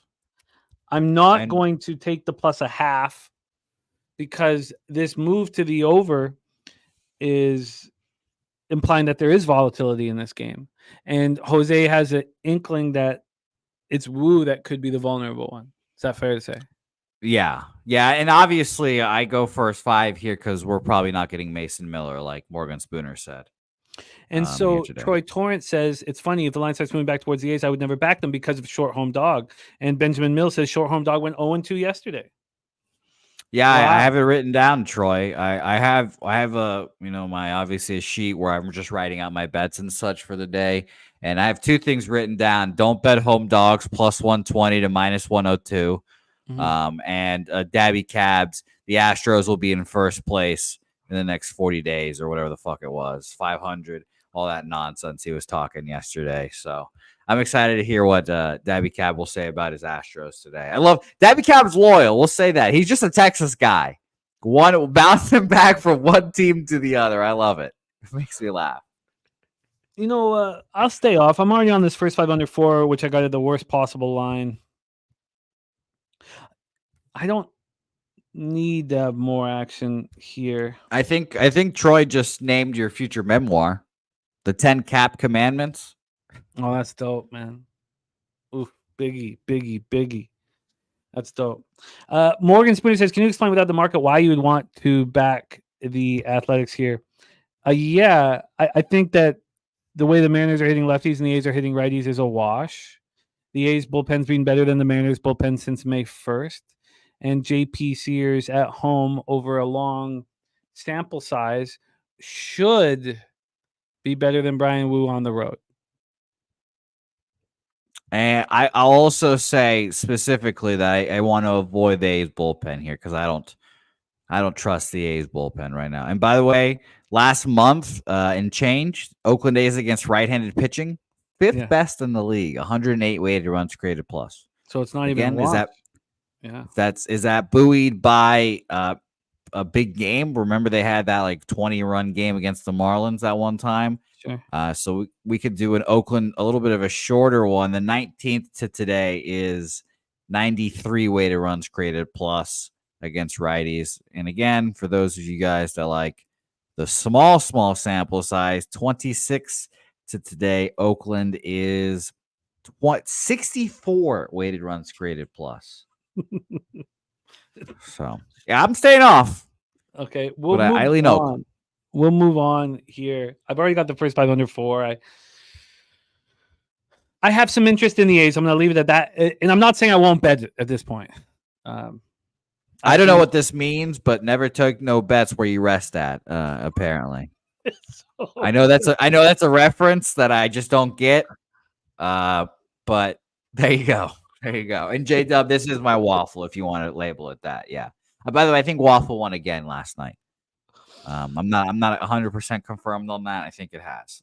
But yeah, I like Oakland. No action for me though, and I do like the under as well. If it wasn't for this home dogs thing and Benjamin, reiterating what it did again last night, I would be on Oakland. And It's okay if Oakland does win here or cover the first 3 or first 5. But the problem with this A's lineup is that 1 to 4 is pretty good. And then when Weird gets there, it's just you're screwed. Yeah, and then even when you get that 1 to 4, sometimes they just won't come through with you because they're not that good either way. No, so well, Andujar is not as good as his numbers are indicating this season. Yeah, shout out to Miguel Andujar. I got a good laugh seeing him out on the field and then seeing through 30 plate appearance, he has a 1 OPS. So shout out to him. And shout out to Biggie, apparently. What is that song called? 10 Crack Commandments. Okay. It's dope, man. You got it. All right, let's roll on. I do have some interest in the A's first 3 or first 5. I just realized something because I'm in an okay mood now. Things were going to fall apart if I didn't get the Guardians action in, and that's a 1:10 p.m. game. I've got to bet it. So I just realized. Please bet it. Yeah, please. So I'm going to set up this game 6:40 p.m. Eastern. Dodgers Pirates at PNC Park in Pittsburgh, Pennsylvania, and then I'm going to get my action in for the Guardians game. So let's go. PNC Park in Pittsburgh, Pennsylvania. Here, let's get into the weather in Pittsburgh. God, what a city! Pittsburgh, man. 74 Fahrenheit, 12.4 miles per hour to left field, dies down to 8.4 miles per hour, so it drops 4 miles per hour. Let's get into the line history here for this one. We talk about the line history. We have the first 5 up, so why don't we start there? This is a 5 that's juiced heavily to the over at Penny. This opened up at 4.5, and this just kept climbing. This is basically a 5.5. That's very, very interesting. Full game, this total has gone to 9.5. It's gone up a full run. Talking about things, this is funny, Jose. Mikey Money talking about the 4.5s to 3.5s when it moves the full run, how often they've been going over, right? Yeah, I did that the other day and cashed. I forgot what game it was, but yeah, I told him. I even called it. I was 8.5, went down to 7.5. I pointed out to him. It was like 5-4 in the 3rd inning. I was like, oh my God. Well, so maybe I'm happy that the A's total didn't go down to 3.5 because that had opened at 4.5, and I thought it was, and it did go through my head. Here we've gone up a full run. I wonder if it counts the same, Mikey, if you're listening, if it counts the same. Our guy Justin McKelvey, boots on the ground here at PNC Park in Pittsburgh, Pennsylvania. Justin, were you at the game yesterday? Yeah, he was. What a game that was. That was fun. DJ $100,000 in the house. DJ, I miss capping with you, man. Great to see you in the chat, my guy. DJ, I just found out what the 10 crack commandments were. Commandments. Was crack really that big? We're putting out commandments for it? I didn't realize that crack was, popping like that. Why are you talking past tense, man? Okay, fair. Let's roll with Walker Buehler here and break this down. But we haven't talked money line. Let's get over to the money line. We've talked about the first 5 moving over to the over, the full game moving to the over. Here on the money line, we have Walker Buehler and the Dodgers at minus 190. Open up minus 176. So 14 cents of movement towards the LA Dodgers. And then when we get to the cash flow here, we have 80% of tickets, 94% cash on the over. It's flying towards the over. We have 75% of tickets and 99% of the cash on the Los Angeles Dodgers here. Wow.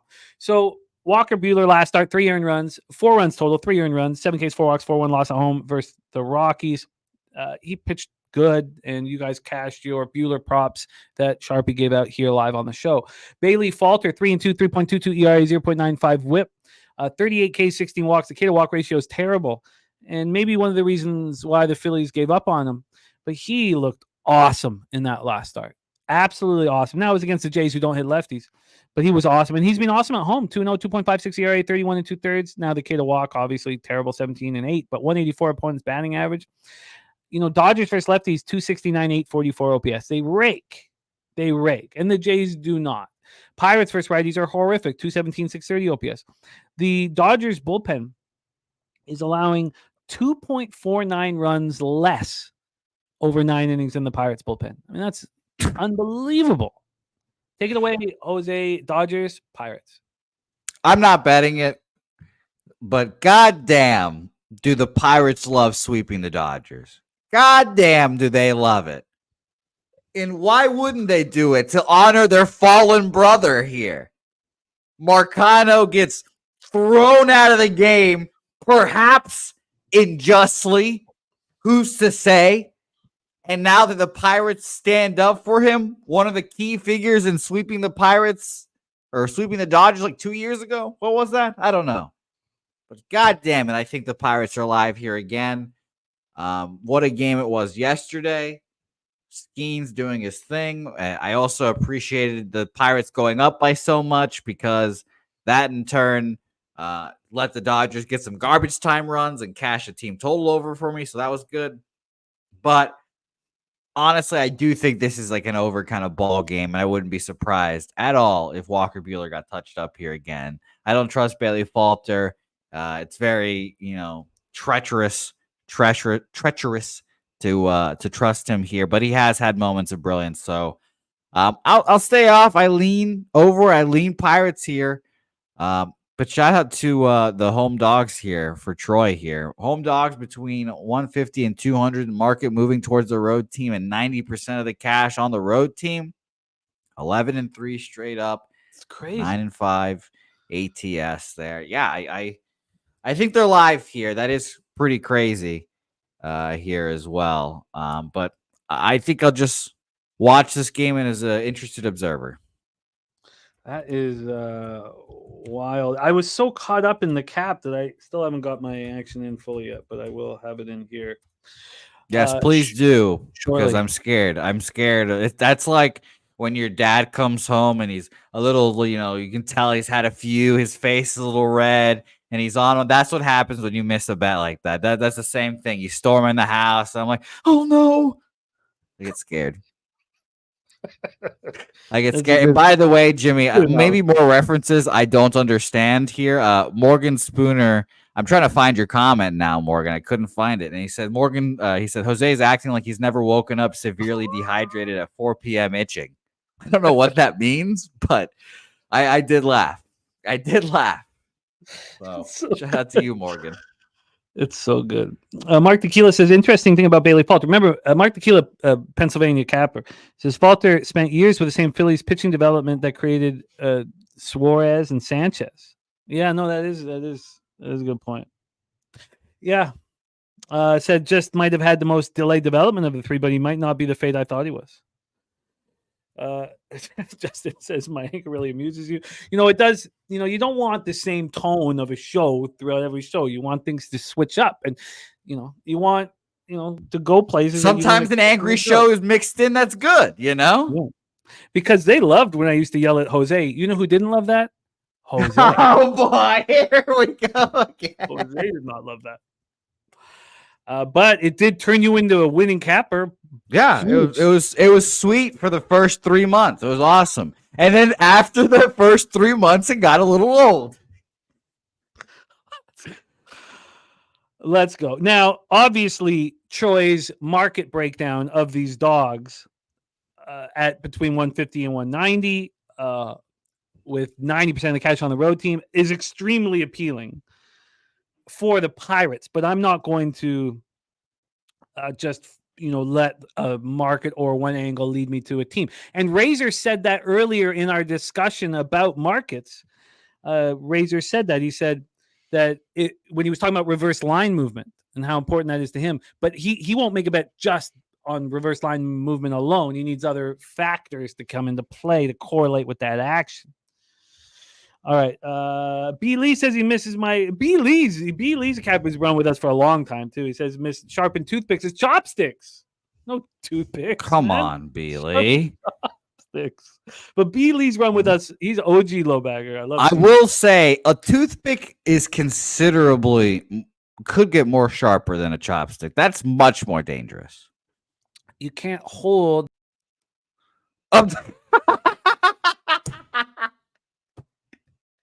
I don't know what happened to Jimmy.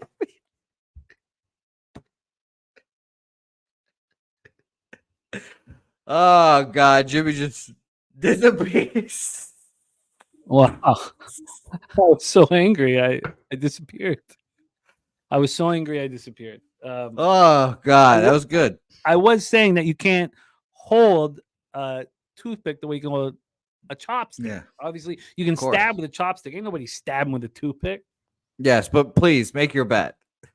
Oh, Please. yeah. No, I will. But let me set up this next game. I'm not going to move on this spot either. Let's move on next game. 6:45 p.m. Eastern. Atlanta Braves 34-25, 15-13 on the road. The Washington Nationals 27-34, 10-16 home. Nationals Park, Washington, D.C. You know, it's funny. This season with the Braves reminds me of when Acuna first tore his ACL. Yeah, oh, God. They're going to bring the band back together. They were forgotten about. They were left alone at the tote.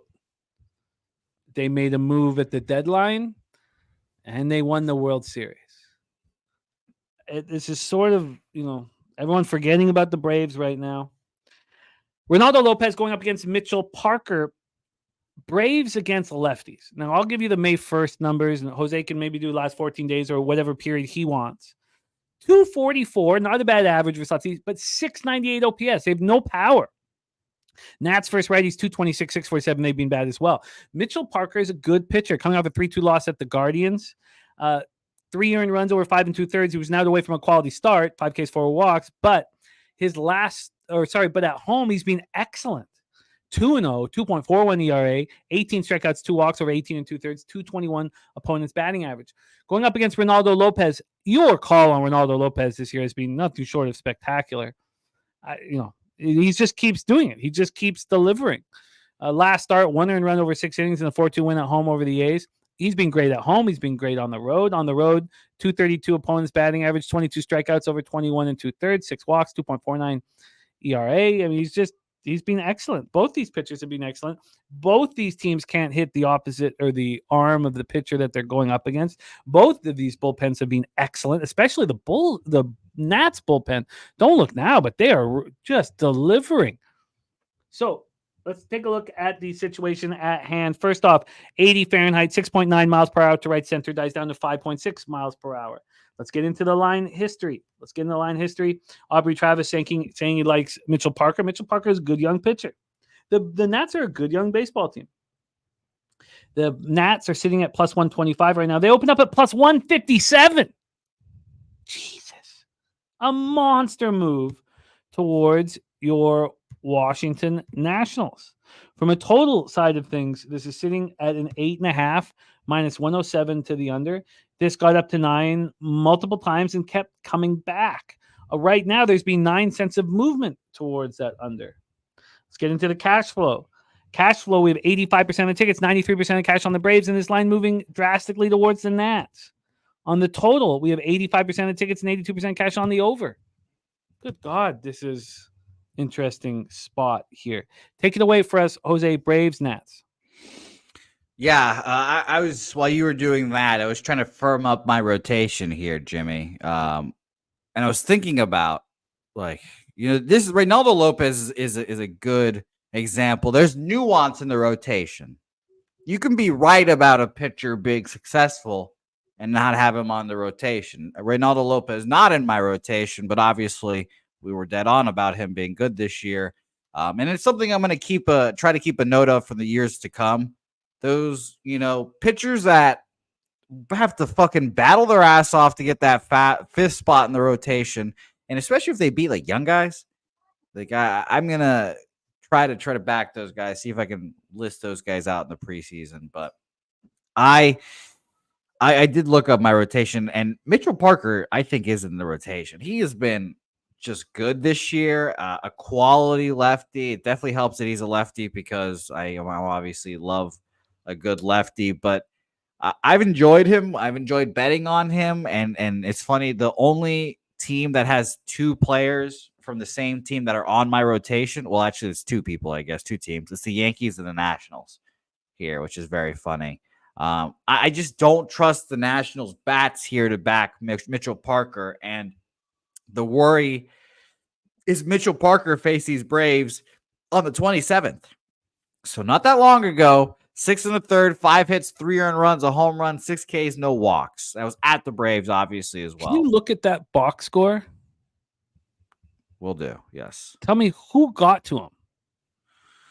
RBIs were from Duvall. He hit the home run, 2-run home run. Sean Murphy, 1 for 4 with an RBI. Orlando Arcia, 2 for 4 RBI there. Okay. Yep. Austin Riley went 0 for 4 that day. But let me be specific here because I can go to the play log again. Shout out to Fangraphs, very helpful tool here. So this was a Charlie Morton start as well. So the Nats went up 2-0. They went up 4-0. So he cruised. They went up 5-0. So honestly, he was cruising during those earned runs as well. And he gave up all those earned runs in the bottom of the 7th. With the game out of reach, or did they get back into reach? It was 8-0. It was 8-0. And then this is very helpful information. He was just fine. He didn't care. He wasn't. Yeah, it was a single, double, fielder's choice, home run, walk, steal, single, and then they took him out finally.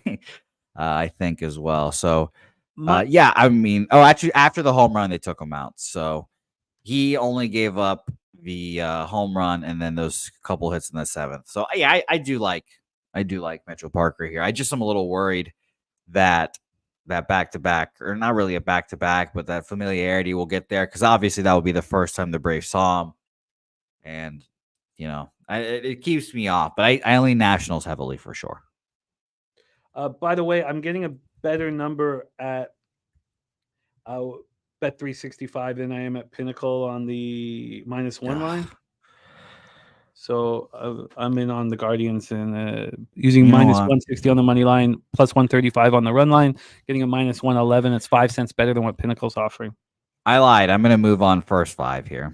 The move first 5 is as ridiculous as well. You talked about full game, Jimmy. -165 opener, down to -130 at Bet Online for the Braves first 5. +145 for the Nats, +110 for them now.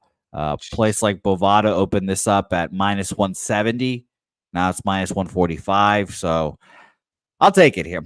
I'll take my guy Parker, and if I'm right, great. And if he gets touched up here because of that back-to-back, I'll be a little annoyed. But he's one of my guys this year. I should back one of my guys. So Washington Nationals here for me. I'm going to double-check that +110. And did you get your bet in? As the people need to know. I did. I am going to move on this as well. I love that, Morgan. Thank you. Copied and pasted for sure, my man. Thank you for sharing that with me. I love this. Millsy saying that Braves will look to get another ace. Anthopoulos will just be nonstop. Oh, they're going to get Barrios. Duh. Barrios is going to go to the Braves. And what the fuck are the Braves going to give the Blue Jays? They've got nothing. They've got nothing they should want. I think that the Jays may want to just shed payroll. Yeah.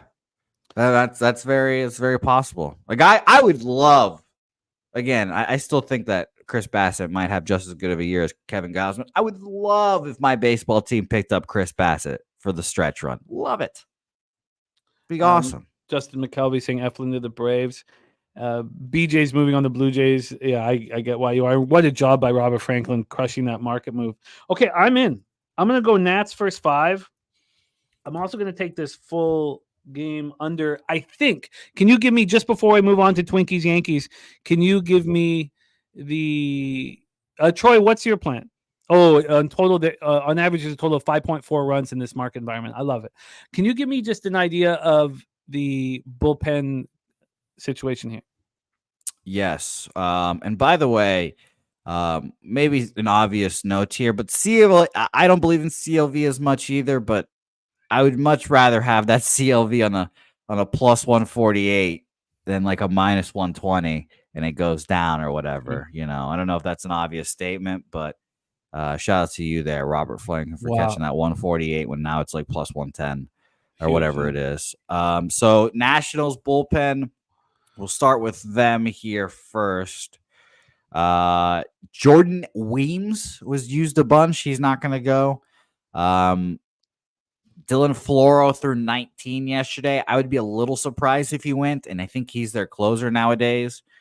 Tanner Rainey threw, but otherwise the bullpen should be good. And for the Braves, let's talk about them. Excuse me. They are clean and ready to go. The only guy that threw yesterday was Jimmy Herget. So they should be fully ready. And like Rafael Iglesias hasn't thrown since Sunday. A lot of these guys have not thrown since Sunday, excuse me. And Millsy says, watch your mouth about, and I didn't know you had such, actually, I want to talk about your mouth there. About Braves prospect, we have the best since 2012, best prospect since who is he? And there's no name there. Shout out to Jeffrey Moore. I'd forgotten about the stick in the wind. Yeah, shout to stick in the wind. The stick in the wind does nothing. But it holds firm, though. I'm going to move on the full game under and the Nats first 5. Will be my action. Let's roll on. Next up for us, 7:05 p.m. Eastern with the Minnesota Twins, 33-28, 17-15 on the road at the New York Yankees, 44-19. Jimmy, real quick before you continue, Rocco, I won't give you good memories. Remember that Blue Jackets game that you crushed, and then the line moved ridiculously during the show, and you guys all got good CLV then? I don't. It was like a goalie change or something like that. You guys bet Columbus. You broke it down. You're like, we need to bet Columbus immediately. Oh, yes, of course. And then all of the Hurricanes were ruled out. Yeah. That was a 30-unit run we had in the last 6 weeks of the year. A lot of people will tell you that, don't bet sports at the end of the season, that you don't know who's in and motivation. I was like, what do you mean? Study it. But yeah, I remember that. Good memories. All right, let's roll on. Sorry. Millsy thinks you have a really nice mouth. It is a pretty mouth. I have been told that. Minnesota Twins at New York Yankees, Yankee Stadium in the Bronx. Let's get into the weather to get us started here in New York. And look, if you thought BJ is a capper who really loves the market and utilizes it. And when it comes to the Yankees, he does not care. He's been cashing with the Yankees over and over and over. I will be so fucking angry throughout the whole playoffs, Jimmy. I cannot believe that this Yankees team is actually going to make the World Series this year. They are so good. Jason Torres says he likes Stroh show at home. And I saw some. Oh, yeah. Go ahead. And I got to get that up. Birthday celebration and drinks with Pete. I got to set that up with Swiss. I'll do that right after the show. I want to set you guys up there. Shout out to Swiss. But I saw some numbers recently that 2 teammates have not hit this well. Obviously, we're talking Judge and Soto since literally Lou Gehrig and Mickey Mantle. So, yeah, it's that kind of shit. Like, no 2 teammates have put on a run like this to start. I think it's to start a season or whatever. I can't remember exactly what the parameters were, but since Mickey Mantle and fucking Lou Gehrig, and that literally all of your famous duos are in there, Manny and Ortiz and everyone. So it's pretty crazy to see them do this. I hope they fumble the bag though.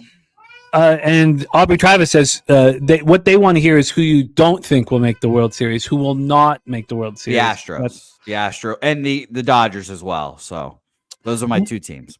I apologize for Carter. He's upset, angry. right now. But Morgan Spooner says this is a Twins spot if the bats are in. Stroman is not better than Lopez. Twins numbers would look a lot better if they played in the Little League Park in New York every day. That said, he's off of this spot. It is going out to that short porch. 8.4 miles per hour to left center, 8.4 to 6 miles per hour. And shout out Marcus to Stroman one more time, though. Anyone in the New York area, the squad's going out this weekend. Says tonight sucks a dope ass weekend for me. I have my son's graduation, then we all go to dinner where the Celtics will be on. Then I hit New York City for the birthday celebration and drinks with people. And by the way, Nasty Nate, a member for 19 months. Shout out to Nasty Nate as well, the first gold member as well. Shout out to Nasty Nate. He is the man. Maybe it's today's the day for a win in the horses. Well, let's be honest. I hope not. I think that it adds to the fun. It adds to the fun. Let's roll here right now. Millsy says, Jimmy, how you love to see Stroman from Toronto showing up. I still listen to Stroman. I mean, Jimmy, you're Marcus Stroman's biggest critic.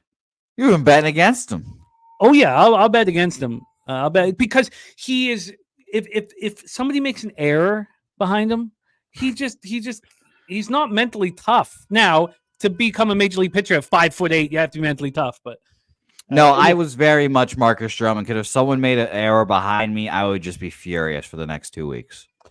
Let's set up this one. Talk about the line history. This total right now is sitting at 8.5. It is minus 111 to the over. Open up at 8.5, drop to 8 about 3 hours, 5 minutes after the line came out, and then it moved back to 8.5.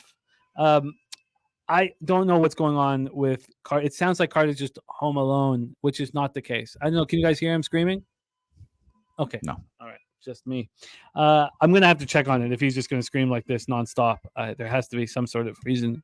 On the money line here, we have the Yankees at minus 142.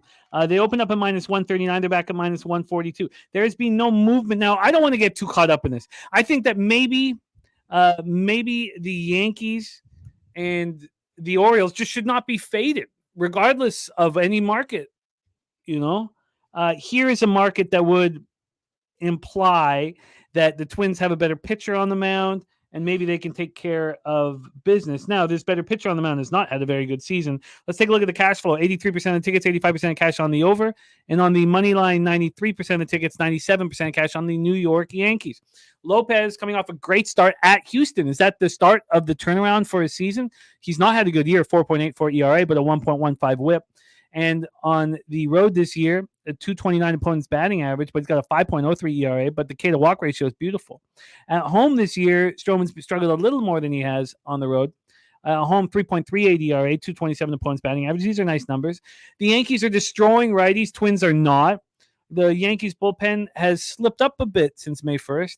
Still very good in totality, and the Twins bullpen has been struggling. Take it away. And Rod Zawacki says Soto home run loading.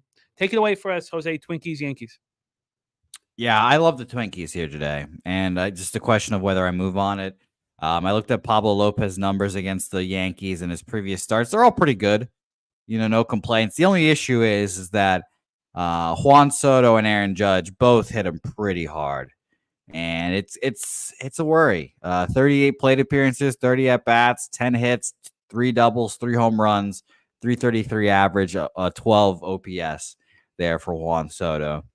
Now, our good friend Aaron Judge here, 6 plate appearances, 5 at-bats, 3 hits, 2 doubles, a home run, 600 average, a 16 OPS against him. That's a concern.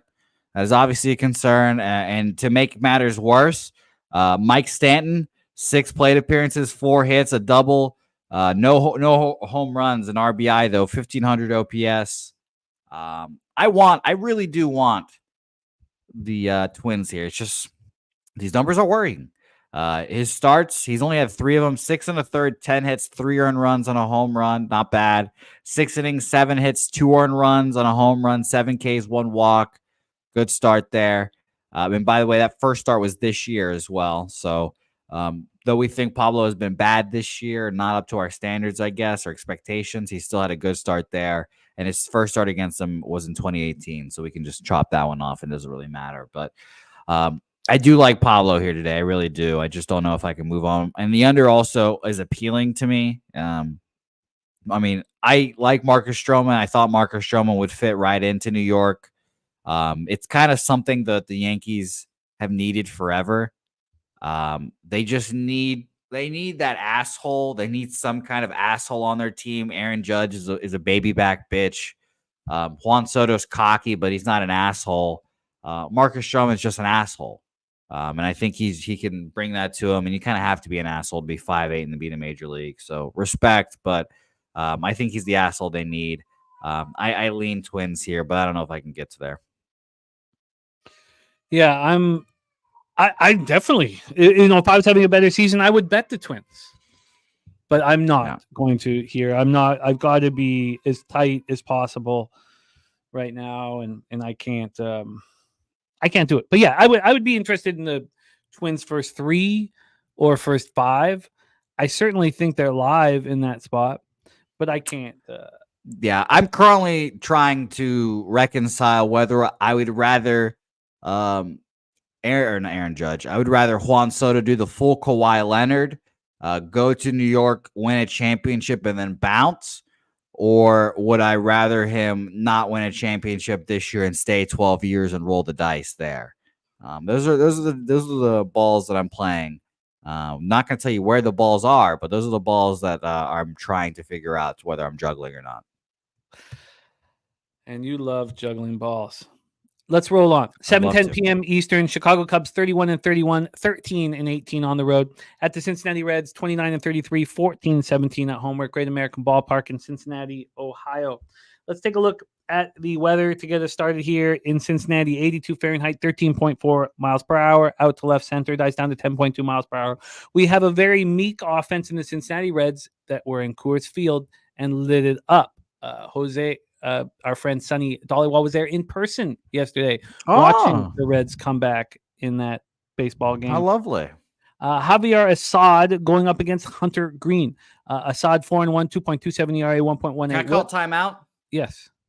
Did you get the invite to his wedding? I did. Oh, are you going? I don't know if I can make it. Come on. It's in Hawaii in September. Oh, wow. How nice. I don't know if I mean, what day in September? September 4th? That'd be cool. No, it's not September 4th. Though you do have birthdays a couple days apart. No, it's a little bit later. I just don't know how I can pull it off. I don't know how I can pull it off, Fair. But hopefully he's not watching. I couldn't imagine you in Hawaii to begin with, to be honest. I can't imagine you in Costa Rica.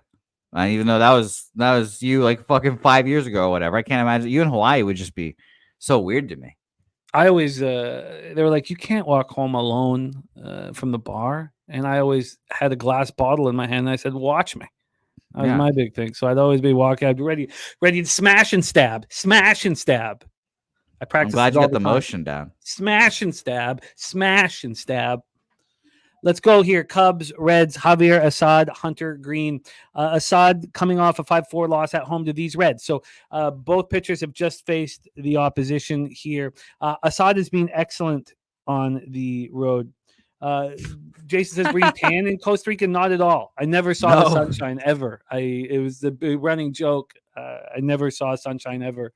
I was working. We had 2 shows. What do you wear to the beach? We barely went to the beach as well. Like I'm imagining you going to the beach with your Jordans on still. Yes, that was a problem. Everyone told me not to do that because they're like, you're a mark everywhere you go. And back to this though here, Assad on the road he's been great everywhere. 2.90 ERA, 2.16 opponent's batting average. Hunter Green on the other side, 3-2, 3.44 ERA, 1.16 WHIP. Coming off a 7-5 loss at the Cubs, and they touched him in that start. 5 earned runs, 5 Ks, 5 walks. They were patient. They waited. Now he's been very good at home this year, or strong at home. A 2.43 opponent's batting average isn't great, but 3.79 ERA, and he gets the strikeouts when he needs them. Walks too many as well. Patrick must be new here. Welcome to the show, Patrick. Cubs versus righties, 260, 682. Oh, those are the. No one else reacted. Everyone was like, "Yeah, that's par for the course." You got to yell that. You got to yell that angrily. Those are the balls that I'm juggling. Cubs righties 216, 682 OPS. Reds versus righties 227, 672 OPS. It doesn't matter that they just put up double-digit runs every game against Colorado. They're terrible offensively. Cubs bullpen 4.20 ERA, 1.32 WHIP. Reds bullpen 3.68 ERA, 1.17 WHIP. So that is Cubs Reds. I don't like saying certain things that are just stuck in your head, but you guys know that I do have some difficulty unless I zigzag it. But I have difficulty with pitchers facing the same opposition twice. When I zigzag it, it works. But when you zigzag it, you got to basically not study the game and just say, oh, well, the opposite's going to happen. We have the Reds minus 124. They opened up at minus 123, a 1 cent move towards the Cincinnati Reds. When we get to the total here, we have it at 9.5 minus 113 to the under. This opened up at 9.5 run move to the over. So we have a half run move to the over. We have no move on the money line. We have the fade teams leaving Coors Field, or at least fade their sticks. You have 80% of the tickets and 92% of the cash on the Reds. Why is that? Because they think that the Cubs are exhausted after that series against the White Sox? Why would everybody be on the Reds? I don't get it. And 56% tickets, 71% cash on the over, and line has moved in that direction. Take it away, Zoe, my man. Yeah, you were a big part of a lot of you guys were, man. I love it. Yes, Reginald, yes, we have Ron Crawford's play of the day, which I will remind everybody in a second, but let's hear Jose's breakdown of Cubbies Reds. Yeah, I didn't know Costa Rica, Jimmy. I still don't know Costa Rica, Jimmy. I haven't done my research on Costa Rica, Jimmy. So maybe one day we'll do that as like a watch along. But yeah, I want the Cubs here. I really do. Coors Field fade. It's all that. But I actually got a funny text from one Daby Cab who will be joining us soon, Jimmy. His text message, and we know he's had a tough day yesterday. He said, Green gave up 5-5 versus the Cubs last time he pitched. Assad gave up 2-5. Assad is a better pitcher, and the Reds are favored. I don't even know what I'm looking at anymore. So I agree. The money on the Reds. Yeah, I don't understand why people are all betting the Reds here. Maybe it's because they just saw them beat the shit out of the Rockies and they're put up 12 runs and blah blah blah. I mean, honestly, I want the under.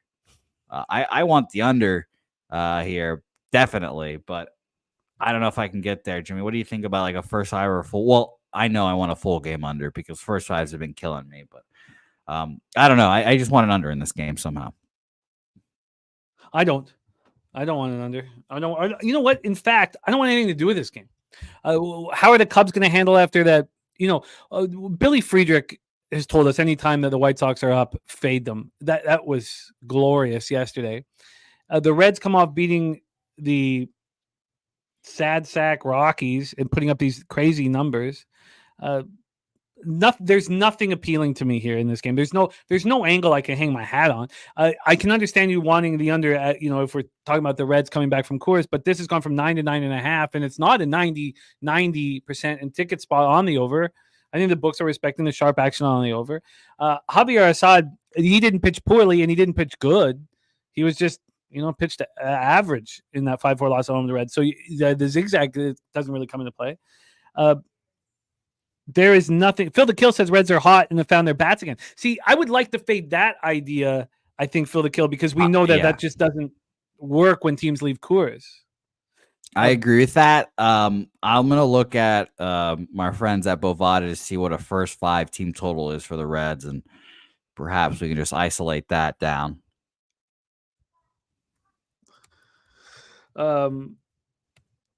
Okay, let's first 5 team total for the Reds, 2.5 minus 125 to the under. Yeah, Assad's the better pitcher. I agree. This line's not moving. By the way, same thing for the Cubs. First 5 team total 2.5, unders minus 160.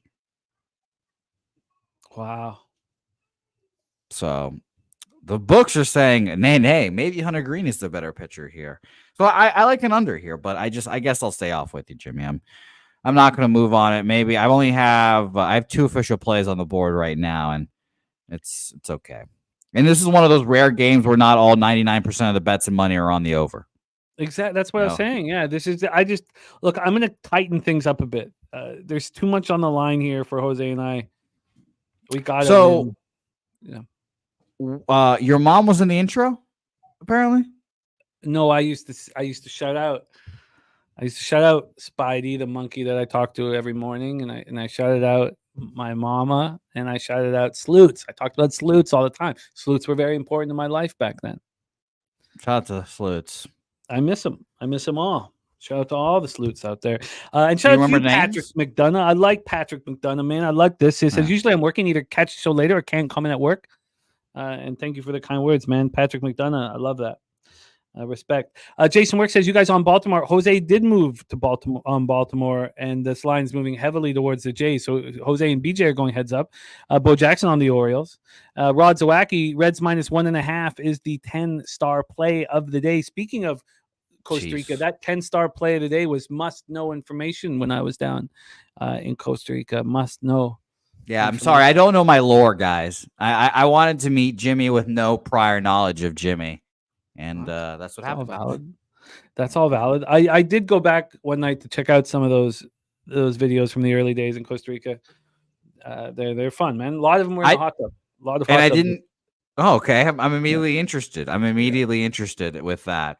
I might find myself not interested at all at some point through the video, but I might find myself very interested as well. Horrible. My dog started choking as well. Yeah, so that's the whole case of that. But yeah, I'm excited to check the lore out. I haven't even watched Who is Jimmy the Bag or whatever. That's horrible. Horrible. But yeah, I did go back to that SBR YouTube page and typed in Jimmy the Bag and got those old videos. They were funny. Christopher Tatum saying he loves Flash. You know, Flash was only there for like the last 8 or 9 months. I was there 7 or 8 months, 9 months. And it's too bad because we were like fast friends. Like we were, and then I didn't have friends down there. Matty Ice, not this Matty Ice, the Matty Ice, Matt DeCero, Natalie and Flash. And then, you know, Hands. I can imagine there's not much to do in Costa Rica. I'll admit it.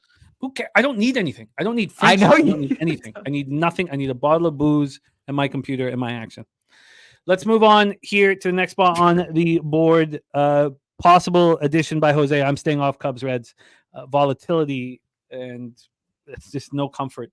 Let's move on. 7:45 p.m. Eastern with the Colorado Rockies 21-40, now 8-23 on the road at St. Louis Cardinals 29-31, 13-12 at home. We're at Busch Stadium in St. Louis, Missouri. We have 2 games after this, and then LJ joining us. LJ joining us for NBA Finals breakdown, and of course, we have our NBA Finals live stream. Yep, I know LJ's action. Well, I know what he thinks of the series, and I need to take my headphones off and not listen to LJ because it's going to trigger me. It's going to trigger me. No, it's good when you're triggered. I'm going to be fired the fuck up during the stream. Then I want you to stay on screen for the breakdowns. That's what I want. And you're part of the live stream, so stay on screen for the NBA breakdowns. Let's get into this one here, though. Sonny Gray versus Cal Quantrill. 2 pitchers pitching very well right now, and Sonny Gray's unhittable at home. This opened up at 7.5. It dropped to 7.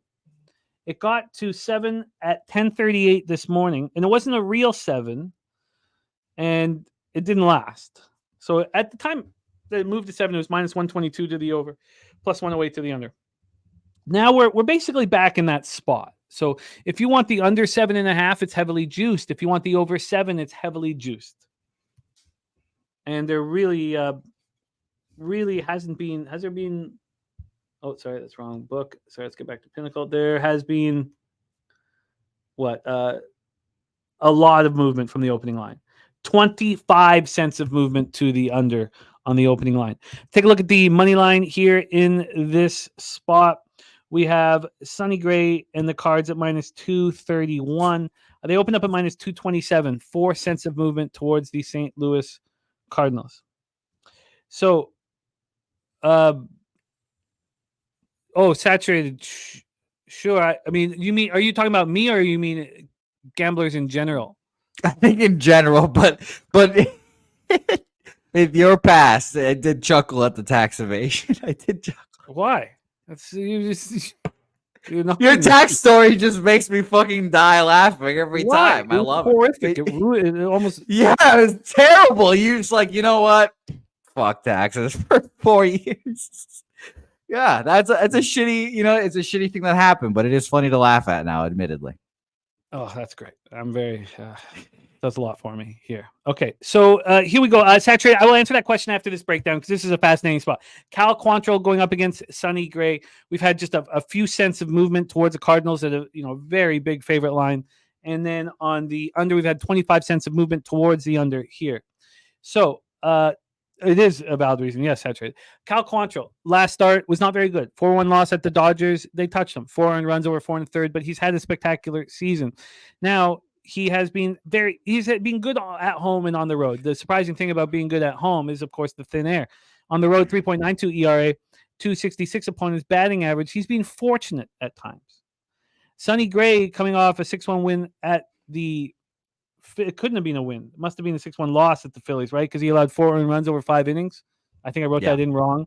At home, is that facts? Can you look up what his last start was? That 4 earned runs, 10 strikeouts. He went from 7-2 to 7-3, so I'm pretty sure. Okay, that was a 6-1 loss. Yeah. So he got touched by the Phillies, but at home he's been unhittable. 0.93 ERA, 167 opponents batting average. He's been spectacular. Rockies versus righties 243, 675 OPS. Cards versus righties 259, 769 OPS. We know that the only team hitting righties harder than the St. Louis Cardinals since May 1st is the New York Yankees. Rockies bullpen is horrific. 5.05 ERA, 1.57 whip since May 1st, while the Cards bullpen has been very good. So we look at the cash flow then on this spot. We have 91% of tickets, 87% cash on the over. This line just keeps dropping. 25 cents of movement towards the under. Can't trust the bullpens. Would have to focus on the first 5, I think. And then you have 94% of tickets, 91% cash on the Cardinals. Take it away, Jose. Thank you for the kind words, Jason Work, my man. And my dude says I'm really liking the first 5 over 3.5 at -112. Take it away, Jose. Rockies, Cardinals. Yeah, I can't bet it at 3.5. I was hoping we'd get like a 4, 4.5, ideally a 4.5, but I leaned under in this game. Shout out to Port Dope. Everyone's found out the gem that is Port Dope. And Sonny Gray is obviously very good, but it's just not for me in this game. No action. I think the Cardinals shouldn't be -200 to anyone as well, so I'd lean Rockies money line as well, but no action. Again, keeping it clean, all that good stuff. And again, shout out to you, Jimmy, for you survived that tax portion of your life, and look at you now. You got a house. You're feeling good. You moved out of Parkdale. I don't own the house. Very hard to own. Yeah, no, I didn't say own. You have a house. You're definitely living in one out of Parkdale. Maybe you'll be living in Belleville in a few years. Who knows? Well, this is what I think. I think that the under is in play. But I can understand why people are uncomfortable with it. I can understand that completely. And right now, with the wind blowing out the way it is, I mean, a 3.5, that could go wrong so easily. 14.6 miles per hour to right field. Dies down to 11.2. It's hot. So I can understand the uncomfort there. We have a first 5 that's just 3.5. So we have very low implied volatility. We have a huge favorite and a good pitcher. This goes back to that whole, can you get 9 outs? Now, I don't want to get too caught up, but it's worked out very well for me. The can you get 9 outs? And if I can get 9 outs, oh, it's way too juiced. Damn it. Fuck. Damn it. It's funny because that difference is monstrous. They think Quantrill can get 9 outs because the Rockies' first 5, there's options here. The Rockies' first 3 is plus 155. First three plus a half is minus 140. So they think they think he can get 9 outs. Then you could take the first 4.5 innings, take out the Cardinals in the bottom of the 5th, plus a half, minus 125. You get 5 innings compared to the Cardinals' 4 innings. That's appealing. And then if I had to do a first 5 instead, plus a half, it's even money. Take out the bottom of the 5th. That's I'm tough. interested in this. I'm staying off. I think baseball, by the way, is the one sport where turning a dog into a favorite. It's like kind of have to at times to bet it. But yeah, I can't do it.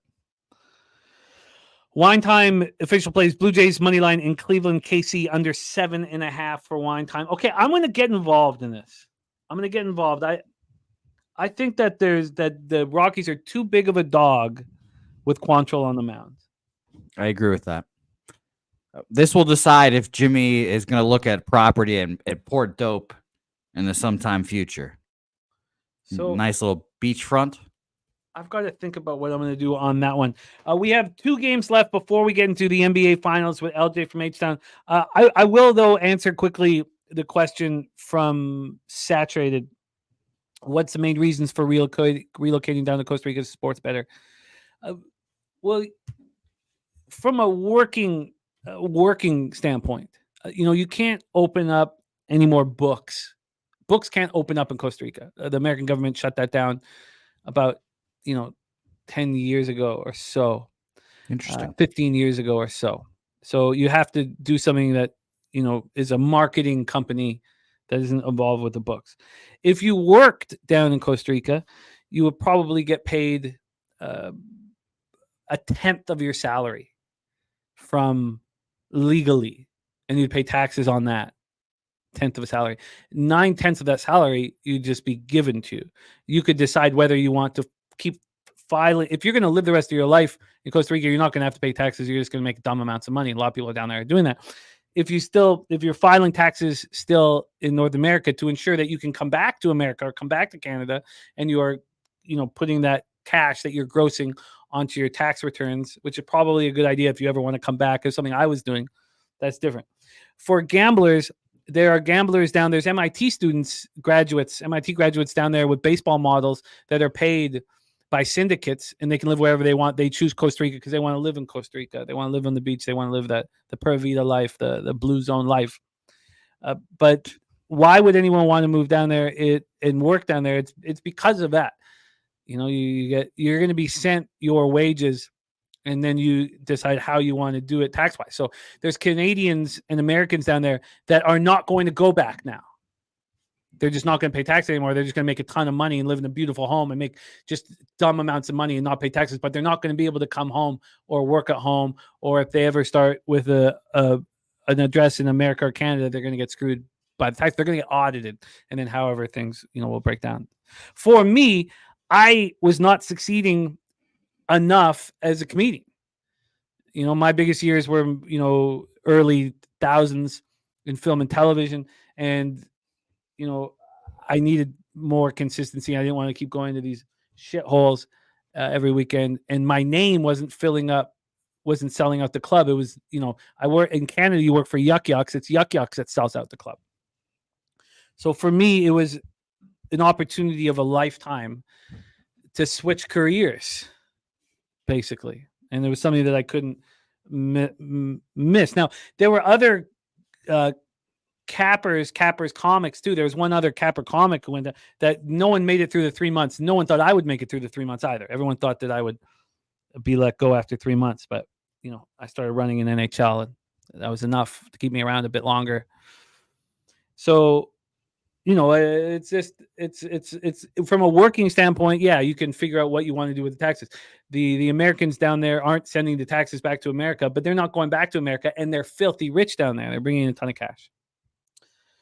And Joseph Gomez, yeah, there's ways around it. And Satchit says, I could see a lot of benefits in just being around professional gamblers. That's part of it too. No.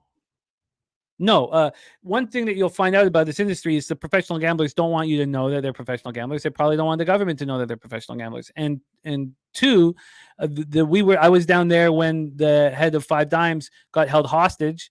They asked for $5 million. They were given the money, and they still chopped his head off. So all of the people who ran books were now doing that in secrecy. So people didn't know, they were running with security guards, and they didn't want anyone to know their face. So if you ran a book, you didn't want anyone to know that either. If you were a professional gambler, you didn't want anyone to know that either. So no, that was not an added bonus. You didn't know what anybody was doing. All right. Interesting. Real quick to keep pounding on all this, unfortunately, I guess. So apparently Ricky Bobby said there's a video where Pete went off on the staff. Oh, he did that all the time. Pete yelling at people? The higher ups. I can't imagine that. He called them the higher ups. I can't imagine Pete getting angry at anyone. And we could do this more, you guys, especially in the summertime when there's not as much action. But we got to keep rolling now. So again, if you guys have questions like this, you know, a lot of these guys like Zoe, my guy Zoe Faye, he's been with me since I started. And you know, there's new low baggers in here that don't know any of these things. Oh man, Christopher Carter, the camel jacket. The camel jacket was magic, man. Well, but Pete is magic. I mean, he's just magic. He's magic. And yeah, we've asked him about that camel jacket. He doesn't have it, unfortunately.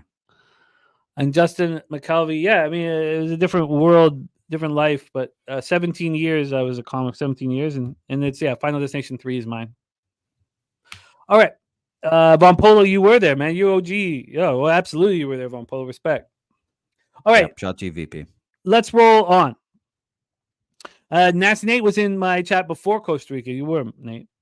I love it. Okay. 8:10 p.m. Eastern. We have Jose and Nate's Boston Red Sox. 31-31, 17-13 on the road. At the Chicago White Sox, 15-47, 10-21 at home. We're at Guaranteed Rate Field in Chicago, Illinois. Let's get into the weather first here. Chicago, Illinois, 74 Fahrenheit, 16.8 miles per hour to left center. It's huge, blowing out huge. Does die down to 12.9 miles per hour. We have Tanner Houck, who's been excellent this year, going up against Jake Woodford. We have not talked about Jake Woodford in a long time. Jake Woodford was a highly thought of prospect when he was coming up. He was a first-round pick out of high school. You know, I like the first-round picks out of high school, but it takes him longer to get ready. He was drafted back in 2015. He's only 27 years old, but it feels like the St. Louis Cardinals gave up on him. He did come up to the Cardinals as a 23-year-old. And in 2021, as a 24-year-old, he actually had a pretty good year. Through 67 2/3. He actually had a pretty good year. 3.99 ERA. You got your bets in, right? Yes. Thank you. Okay. Thank you very much. Thank you. And then in 2022, he was awesome. Now, of course, you know, we were still dealing with COVID and all that stuff, but he was excellent. Then 2023, in the minors, he was excellent, but he struggled in the show. He struggled badly over 47 2/3, and then they just cut him like dead weight. It was interesting. In AAA this year, he's not been very good, and he's had one start. And that was on May 28th, and it wasn't good. It was at home versus the Jays. He got touched for 3 earned runs and over 4 1/3. Red Sox rating 235, 709 OPS versus righties. White Sox 216, 617 OPS. And Houck has been excellent that last start. 7-3 win at home over the Tigers. He was great. 1 earned run over 7 innings. And on the road, he's been unhittable.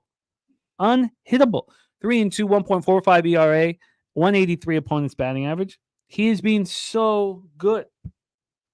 So, let's take a look at the line history. We know it's blowing out heavily. Let's talk line history and cash flow. Line history wise, here we have the Red Sox at minus 237. They opened up at minus 208. Just a massive move towards the Boston Red Sox. And I get it. I get why here. By the way, Kikuchi just got out of that first inning, and the Royals are up 1-0. I was not pleased about that Kikuchi thing, but yeah. Yeah, and the Royals are up 2-0, not good. Then when we get to the total here in this one, we have it sitting at a 9.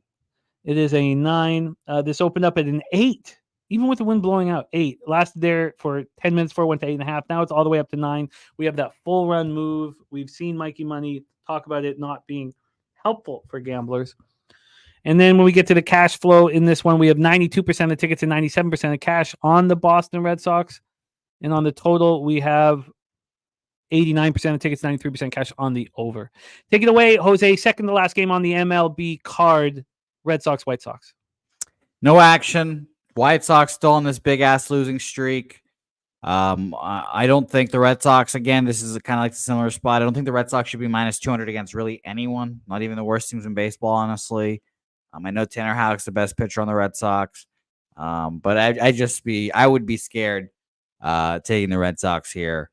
So I didn't want any action. Jake Woodford and the boys, like, do I really want to trust them to get me here? And no. And by the way, of course, as always, I say there's still no minus 300, so no action. Yeah, I think that Woodford's not good enough. If do we trust the Cardinals brass? That's a question you have to ask yourself, and I think that you can. And when we get to the bullpen, the Red Sox just have this huge advantage, and the White Sox bullpen's tired. I mean, why wouldn't? But I mean, what are you going to take them on the -2 line? Bo Jackson says live bet the Guardians. I'm not going to. I have enough in the -1 right now, but I'll be keeping a close eye on it. See if we can get a little better number at this point. I get the Red Sox. I'm with you. I think I can't do it, but it feels like the White Sox are going to be exhausted after those comeback victories by the Cubs, doesn't it? At least emotionally. I mean, you feel like you're about to win 2 games, break the streak, and then welcome collapse. Morgan Spooner has a good point. Yeah, it's still minus, even though the Guardians are down 1-0, which is that's crazy. It's crazy. Yeah, you need a plus line. Oh, it says plus 110 on the Royals available. Wow. Okay, let's talk about our last spot on the board, and we are joined by one of our stars of MLB programming here on Pub Sports Radio. Please, and look at that. Already 2 strikeouts for Bybee, says Gerald Jones. Cleveland with 2 errors in the first inning. Oh God, that just. And Jason Torres says Luis Robert is back. He's already hit a homer in 2 games. Please welcome from Dallas, Texas, our man and your star of Medicate Mondays, Dabra Cadabra, to the show. Dabby, how are you? Oh man, I'm not gonna lie, Jimmy. I got hit by a tornado. I got quoted at $4,500 for the damage. I had a long time weed dealer run off with $600 the other day.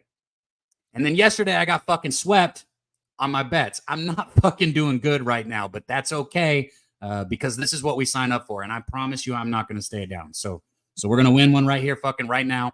And then tomorrow we're going to win several in a row. I'm close to opening the floodgates, Jimmy. I track everything. I know my volume's been lower, but the truth is I'd have a better ROI right now in the season if I was betting everything. So I'm within the next week or so, I'm going to open those floodgates here on the show with you.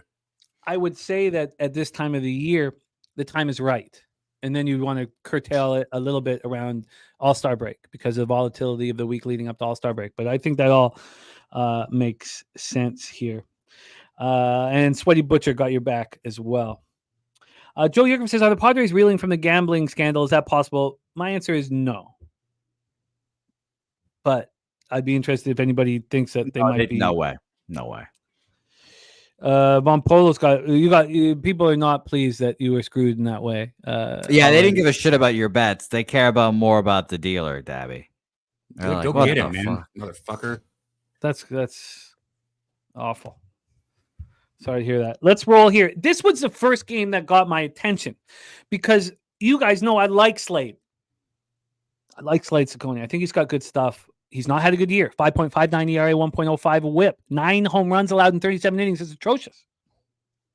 Last start, he allowed a solo shot. That was it in a 10-5 win at the Mets. He's been much better on the road than he's been at home. But we are talking about a small sample size. He's only throwing 10 innings at home, and he's got an ERA over 10. On the road, though, he's thrown 27 innings, 3.67 ERA. Opponent's hitting 196 against him. Preston Ekdahl in the house. Nice to see you, Preston. So we have Randy Vasquez, who is coming off a 7-3 win at the Royals, 3 earned runs over 5 innings. It was, an okay start. He's only thrown 8 2/3 at home, and he has allowed 13 hits, 9 runs, 6 of which were earned in 333 opponent's batting average. It was at this point where I was like, the volatility of this game is through the roof. I didn't know exactly how to move on it. So Diamondbacks. Sounds like Daby Cab. Diamondbacks versus righties, 243, 700. Padres have been smashing righties. We've been talking about it all year. Since May 1st, 277, 745 OPS. Padres bullpen's been excellent since May 1st. 3.47 ERA, 1.12 whip. Diamondbacks bullpen, 4.08 ERA, 1.44 whip. The weather, 65 Fahrenheit, 6.7 miles per hour out to right field. And on the line here, we have the total sitting at 8.5 minus 116 to the under. This opened up at 8.5 and dropped to 8 5 minutes later. Now, this total didn't come out till 8:18 a.m. this morning. Immediately moves to the under and stays there for 2.5 hours before it gets back to 8.5. And now we've only had 3 cents of movement to the under. Although I kind of agree that is a tricky under. We talked about the tricky under in the Urena start last out. Urena pitched great at home. Thank God I didn't move on it. And that game did end up going over 9-1. And Maeda, of course, was out after a couple pitches. When we get to the cash flow for this last game on the board, before we get into the NBA Finals, we have that's the wrong one. We have 88% of tickets and 89% of cash on the over. I get it. These pitchers have not looked good. And then on the money line, we have 70% of the tickets and 67% cash on the Padres. 70 and 67. Can I just go over that money line one more time here? On the money line, we have maybe I didn't do it. That's why. Padres are at minus 119. They opened up minus 116. 3 cents of movement. Very little movement. Daby Cab, best bet time. Take it away. Yeah, I've gone back and forth on this game. There's been 3 different things that I've been looking at on it. It feels a little difficult to pick a side here. I could see this game going either way. Over the last 10 days, the Diamondbacks bullpen 4.45 ERA, 5.18 FIP, 28 and 1/3 innings. And you look at the Padres 6.2 ERA in that same time span, a 3.78 FIP, and that's through 24 and 2/3 innings. So both bullpens are not good. And you can see the numbers with these pitchers, right? You look at Slade, and I know that I agree with you that he does have some possible upside, but what he's really struggled with is the long ball this season. You touched on last game, giving up the 1 home run, and it was a solo home run. One thing you're told as a pitcher in baseball, solo home runs don't beat you. It's okay to give up a solo home run. You don't walk somebody and then give up a home run. You don't hit somebody and then give up a home run. The crooked numbers are what get you beat in baseball, right? But with that, in his last 5 outings, Jimmy, he's given up 8 home runs. Ciccone has. So, I mean, that's a little bit of a crazy number. And, the Padres have been cold the past few games. But if you look at what they've done against right-handed pitchers in the last 10 days, even with this cold streak, they're hitting 306 against lefties, 128 runs created, and that's in 150 plate appearances here. So all that being said, I'm rocking with the Padres team total over 4 right here. You can get 3.5 with juice, but I like the 4. I just need maybe 1 inning, with 1 run and then a crooked number. And with those long balls, he's given up 8 of them in 5 games. Give me a guy on first base when you hit the home run. Give me a fucking crooked number, and we're going to get over that 4. What was the juice on Padres team total over? Minus 105. Minus 105 for Daby Cab. Padres team total over 4, minus 105. Jose, Diamondbacks, Padres, our last game on the board. No action. I'll keep it short and sweet. Good breakdown by both of you. I kind of agree with the slate take. I lean Diamondbacks, but I didn't want anything here. Daby, were you close to moving on anything? Like I told them about your thoughts on Cubs, Reds there, and it seemed like you were close to moving on the Cubs.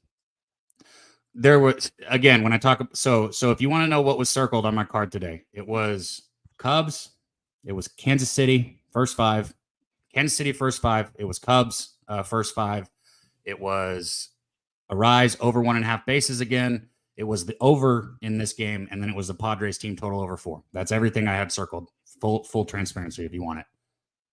It's a lot. Sorry, I tell you guys, look, you think getting up here and giving out 1 bet might seem easy. It's not easy because there's a lot of shit that I like, right? And choosing, how I want to do it. Like yesterday, I'm usually betting $200 on a game, right? I'm not going to sit here and act like I'm some saint. I know that we should be betting a standard unit and all that. I'm not a saint, okay? I sometimes I bet more money. Seager was one of those times yesterday. I decided to go ahead and put $500 on Seager yesterday, and that motherfucker pulled his hamstring jogging to first base after getting a single in the 2nd inning. There's no doubt in my mind that bet would have cashed if he didn't get hurt. But, it is what it is. We're here now. So I'd say Luis Ariz, man. He's who I wanted to get on yesterday, over 1.5 bases. I like him again today. That would be the number 1 if you're looking for a waffle, if that's what you're doing, Jose, asshole. Troy says, are you thinking snakes? I am, but I do not. I want to lower my quantity of action here. And I feel like the volatility is through the roof, despite the sharp action on the under early, which tells you there's not a lot of volatility. If I was winning overall in the year or in a better spot bankroll wise, which I will be as soon as Stanley Cup Finals are over, I probably back Slade Ciccone in some way, but it doesn't fully correlate, despite the Padres bats being a little meeker, especially yesterday. They still are hitting 277, 745 OPS first righty since May 1st. And yes, I think that there's an advantage with Slade Ciccone over Andy Vasquez. I mean, I think it's an easy thing to say. Look, the home runs are a huge problem for Slate. 1.05 whip. I'm sure he'd like to take a few of those pitches back because he would have good numbers if he did. Exactly. And they've happened at home and not on the road. Is there a marine layer? I just don't feel that comfortable with this spot here. So for anybody else, that what Jimmy just said is huge, guys. When you're looking at these pitchers, like both of these guys' ERAs are sitting around the same, but you look at Vasquez, he's sitting with a 1.61 whip versus the 1.05 whip for Slade. That it's exactly what you said. If he could take back some of those long balls he gave up, his ERA would be fine because he's not giving up too many base runners. A 1.05 whip is good. Very good. Yeah. No. All that being said, I need a couple long balls tonight, Jimmy, so he can figure that shit out tomorrow. Padres team total over 4 -105 for Cab. Now, maybe we talk about this a little bit tonight, or I'm going to keep thinking about this game. This was the first game that excited me. But again, I've got to keep everything locked in. Daby Cab, stick with us as we review all action in MLB here. We had Morgan Spooner on Mariners -1, Royals money line, and the Pissy Cheerios play today is the Orioles team total over 4.5 at +114. Vipe is on Cleveland -1, and I'm with him. He's on San Diego money line and Chicago Cubs money line. The spreadsheet dog play today is the Kansas City Royals at +136. We're going up against that for better or for worse. And Gerald Jones, best bet of the day is the first 5 under 4. I'm with him, but this market's moved quickly to the over. I couldn't have betted at a worse time. Justin McKelvey, Mountcastle over 1.5 bases, and Gifted Cartel Rockies first 5 money line, Pirates first 5 money line. Jose is on the Orioles at +112. I am on the Guardians -1, and Sharpie gave us Bybee over 5.5 Ks. I'm on the first 5 under 4 at 3:37 p.m. in Oakland, and I have some interest in Oakland first 3 or first 5. I think I don't move on it. Dodgers, Pirates stayed off. Nats, I'm moving on. First 5 and full game under. Nats first 5. Nats first 5 is a side and full game under with the total. Twinkies, Yankees, I'm off. Cubbies, Reds, I'm off. I have some interest in the Rockies. I don't know if I get there. And I think that how I do in the early part of the day might I need to win. And then I kind of like the Red Sox to smash the White Sox. But I would have to take it like on the -2 line. My ROI on the -2 line, horrific. So I probably don't move on that. And then Cabby's on the Padres team total over 4. Did I miss any of your action, Jose? Yeah, no, I don't think so. I only had 2. Yeah. Orioles first 5, or Orioles full game, Washington first 5. So. All right. There you have it. Daby Cab. Please support our guy Daby on X, and of course, Starve Medicate Mondays every Monday at 11 a.m. Daby Cab, any last words before we get in NBA? Yeah, next week, guys. It's already been confirmed with Jose. LJ, who you're about to see here breaking down the NBA. He's already confirmed that he's in town. Our guy Dutch Boy Fresh just sent me his plane ticket. He's already booked his plane ticket, so he's coming into town. Slaughter's coming into town. Our guy T is going to be in town. If you haven't seen T, he's on the UFC stuff and he's on the 1s and 2s a lot. Our guy. So we've already got a good crew coming in. I talked with Slaughter, the Don. He told me he's going to get some koozies, maybe some other stuff to hand out, and we're going to go flood that American Airlines Center, Jimmy. We're going to get some good ass content, have some fun. So if you're in the area, get out here and hang out with us next week for the finals. I want to see you guys there. Oh, that's dope, man. That's dope. Love hearing that. We'll be hammering that a lot. It is time to talk NBA Finals. And your guest, the star of NBA Breakdowns today, is a capper that we love very much. He will be a big part of our live stream this evening, and we have missed him. Back in business, Houston in the house. Please welcome our guy and yours, LJ from HTown.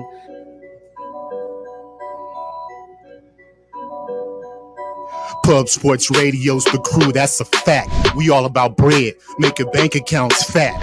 Who the hell is that? LJ from the H, I stack green like Boston. Shout out to Nasty Nate from down south, where we ride on slab. 420 highway smoking with that boy Daby Cab. Swing by Dallas with them Cowboy fans so we can smoke out J Money, cause that's our mans. Us against the bookies, put money in our pockets. Fly out to Vegas, meet up with Ski Profit. Hit the sports books, we got money to stack. Can't forget them college picks with that boy Connor Mack. LJ, it's great to see you back in business. How are you, my friend? Man, Jimmy, I am doing excellent, sir. I haven't heard that in a long time, man. That song's kind of catchy, man. But hey, it's all good, Jimmy. NBA Finals, we got the Dallas Mavericks and the Boston Celtics. Let's get into this action, Jimmy. Let's do that. I'm going to put your mic up a little bit. Why don't you here, I just put up 10. Okay. I'll mess with it, but it sounds fine. It sounds fine. I just want you louder so I can do that from here. It is great to see you, LJ, my man. Let's talk NBA Finals. Now, this evening, our live stream pops off at 8 p.m. Eastern. I can't wait to have a few drinks, hang out with the squad, but I got to get a lot of work done before our show starts. Huge card tomorrow. We've already been given the gambler's first glance from Razor Sharp Picks. That is the under 215 and a half. 215 and a half from Razor Sharp Picks. Game 1, Dallas Mavericks, Boston Celtics at TD Garden in Boston, Massachusetts. Let's start with the line history and the cash flow. This has been at 6.5 for a while. It opened up at 6. When this opened up at 6, that was on the 31st. That was a while ago. I believe that was is that a Friday? Yes, that was a Friday. Friday 31st, this line opened up at 6. And it lasted at 6 for an hour and a half. That's it. Moved to 6.5 an hour and a half later. And that is where it has stayed. At 6.5, there have been times when the Celtics have been juiced a little bit. Most of the time, it has been towards basically a pick 'em. There's only been one time where the Celtics were double digits at minus 110. Only one time. There's been one time where the Mavs were double digits on the minus 6.5 or plus 6.5, excuse me. That was today. That was this afternoon. And there's been a 4 cents of movement back to Boston in the last hour. So not a ton of line movement, a half-point move towards the Celtics. When we get to the total, this total is at 216 and a half. It has just been climbing. It opened up at 214. It got to so it opened up on the 31st at 214. It got to 215 yesterday. That was the first time it got to 215. It didn't move to 214 and a half at Pinnacle. It went from 214 to 250. It stayed at 215 until a little after midnight this morning when it went to 260. And then this 216 and a half happened an hour and 45 minutes ago. It keeps climbing, this total. Let's get in, and I can't wait to hear everybody in the chat. We're going to be going over all of your action as well. I just want to set a table here for our guy LJ. The pace played by Dallas and Boston very similar. Dallas playing at 93.62 possessions a game throughout the playoffs. Boston 92.45. They've both been extremely efficient. Dallas shooting 47.1 from the field and 37.2 from 3, while Boston shooting 48% from the field and 36.8 from 3. Cash flow wise here in the NBA Finals Game 1, we have 69% of tickets and 71% of the cash on the Mavs, despite a half-point move towards the Celtics. On the total, 95% of the tickets and 98% of the cash on the under. Justin McKelvey on Celtics to win Game 1 and the series at minus 139. I'm going to copy and paste that. I find that I've not bet this yet, and I find that very appealing. Red Girl on Dallas plus 6.5. Harold Williams on Dallas plus 6.5. And we've been watching Harold absolutely dominate the NBA playoffs. Plus 6.5 for Harold. Wine Time on Celtics minus 6.5 at minus 110. So, Von Polo says it's so scary that I hear almost nobody talking about Boston, but I hear everybody talking about Dallas. BJ says Celtics Game 1. Troy Torrance and Doug on the Mavs plus 6.5. We talked in our Stanley Cup breakdown about how nothing teaches you how to win better than losing. Nothing teaches you how to win a championship better than losing a championship. Yes, sir. I think it's a huge advantage for the Boston Celtics that they lost in 6 to the Warriors in a series that they could have won. Until Steph Curry flexed his muscles, they were going to win that series. And then Steph Curry, showed that there's some dog in him. Now we know that there's dog in Luka and Kyrie. We know that Kyrie has been through this. Luka has not. So Tatum and Brown, along with Al Horford, are the only returning starters from that 2021-22 team. We have Markieff Morris and Derek Jones Jr. as the only Mavericks, of course, and Kyrie Irving as the only Mavericks with NBA Finals experience. We have Kyrie Irving and Kristaps Porzingis going up against their former teams. There's no shortage of storylines. The question is, which pair of stars will lead their team to a championship? Will it be Tatum and Brown or Luka and Kyrie? You have to ask yourself that. That's the first question you have to ask yourself. Tatum and Brown combined average 51 points per game on this run to the finals. Kyrie and Luka 51.6. Now they were the top scoring duo in the regular season, 59.6 there, but 51.6 here in the playoffs. And they went off in the West Finals. 32.4 points per game for Luka, 27 points per game for Kyrie. Welcome back, Jose. Kyrie has also gone 0-10 in his last 10 games against the Celtics. During the regular season and playoffs, the Celtics and Mavs were first and third in three-pointers made. Boston led the league all year in three-pointers taken and made, and they hit them at the second-best percentage.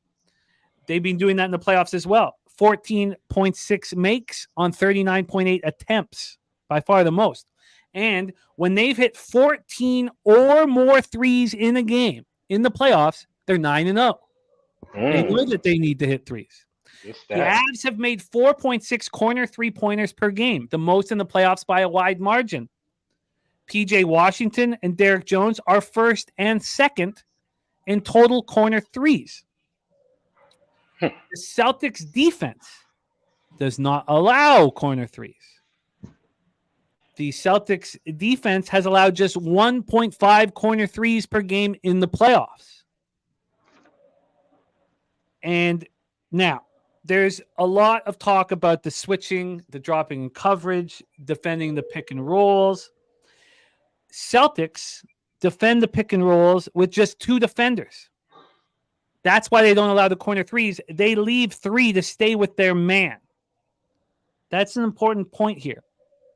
18% of the Celtics' opponents' three-point attempts have come from the corners. That's the lowest opponent rate by far in the playoffs. You have Drew Holiday and Derek White, all defensive second teams. And Gafford and Lively have set 59% of the ball screens for Luka. That is something that Mazzulla has been talking about over and over and over and over and over again to his team. How are they going to defend that? The Mavs have scored 1.15 points per possession when Gafford or Lively set the ball screen for Luka, compared to just 1.8 per possession when somebody else has set the ball screen. Gafford and Lively have been spectacular in the playoffs.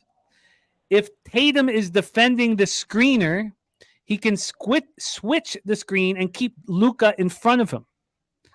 We expect that Doncic's initial defender is going to be Jaylen Brown. He was a primary guy during the regular season.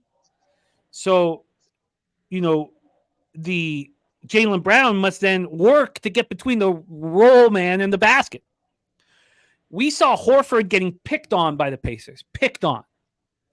When Luka and Horford are both on the floor, Horford is going to be the target in the pick and roll.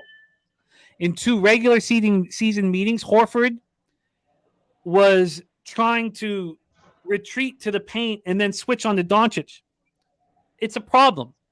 It is a problem for Boston. Let's talk about the coaches. Mazzulla at 35, the youngest head coach to reach the NBA Finals since Bill Russell in 69, player coach. Jason Kidd was the point guard on Dallas's 2011 title team. You have to think that Jason Kidd has an advantage over Mazzulla. The Celtics' big difference between Minnesota is they have so many shooting threats. That's the big difference for the Boston Celtics. The two worst three-point shooters, if you take Cornette and Tillman out of the rotation with Porzingis back in, the two worst three-point shooters in the regular season and the playoffs in their top 8 are Jaylen Brown and Jason Tatum. I think the Boston Celtics, and that's not, they're minus 220 series, are going to win the NBA championship. How do you bet it? Do you bet it to win game 1 in the series? Like Justin McKelvey? I think I like what Justin McKelvey's on here.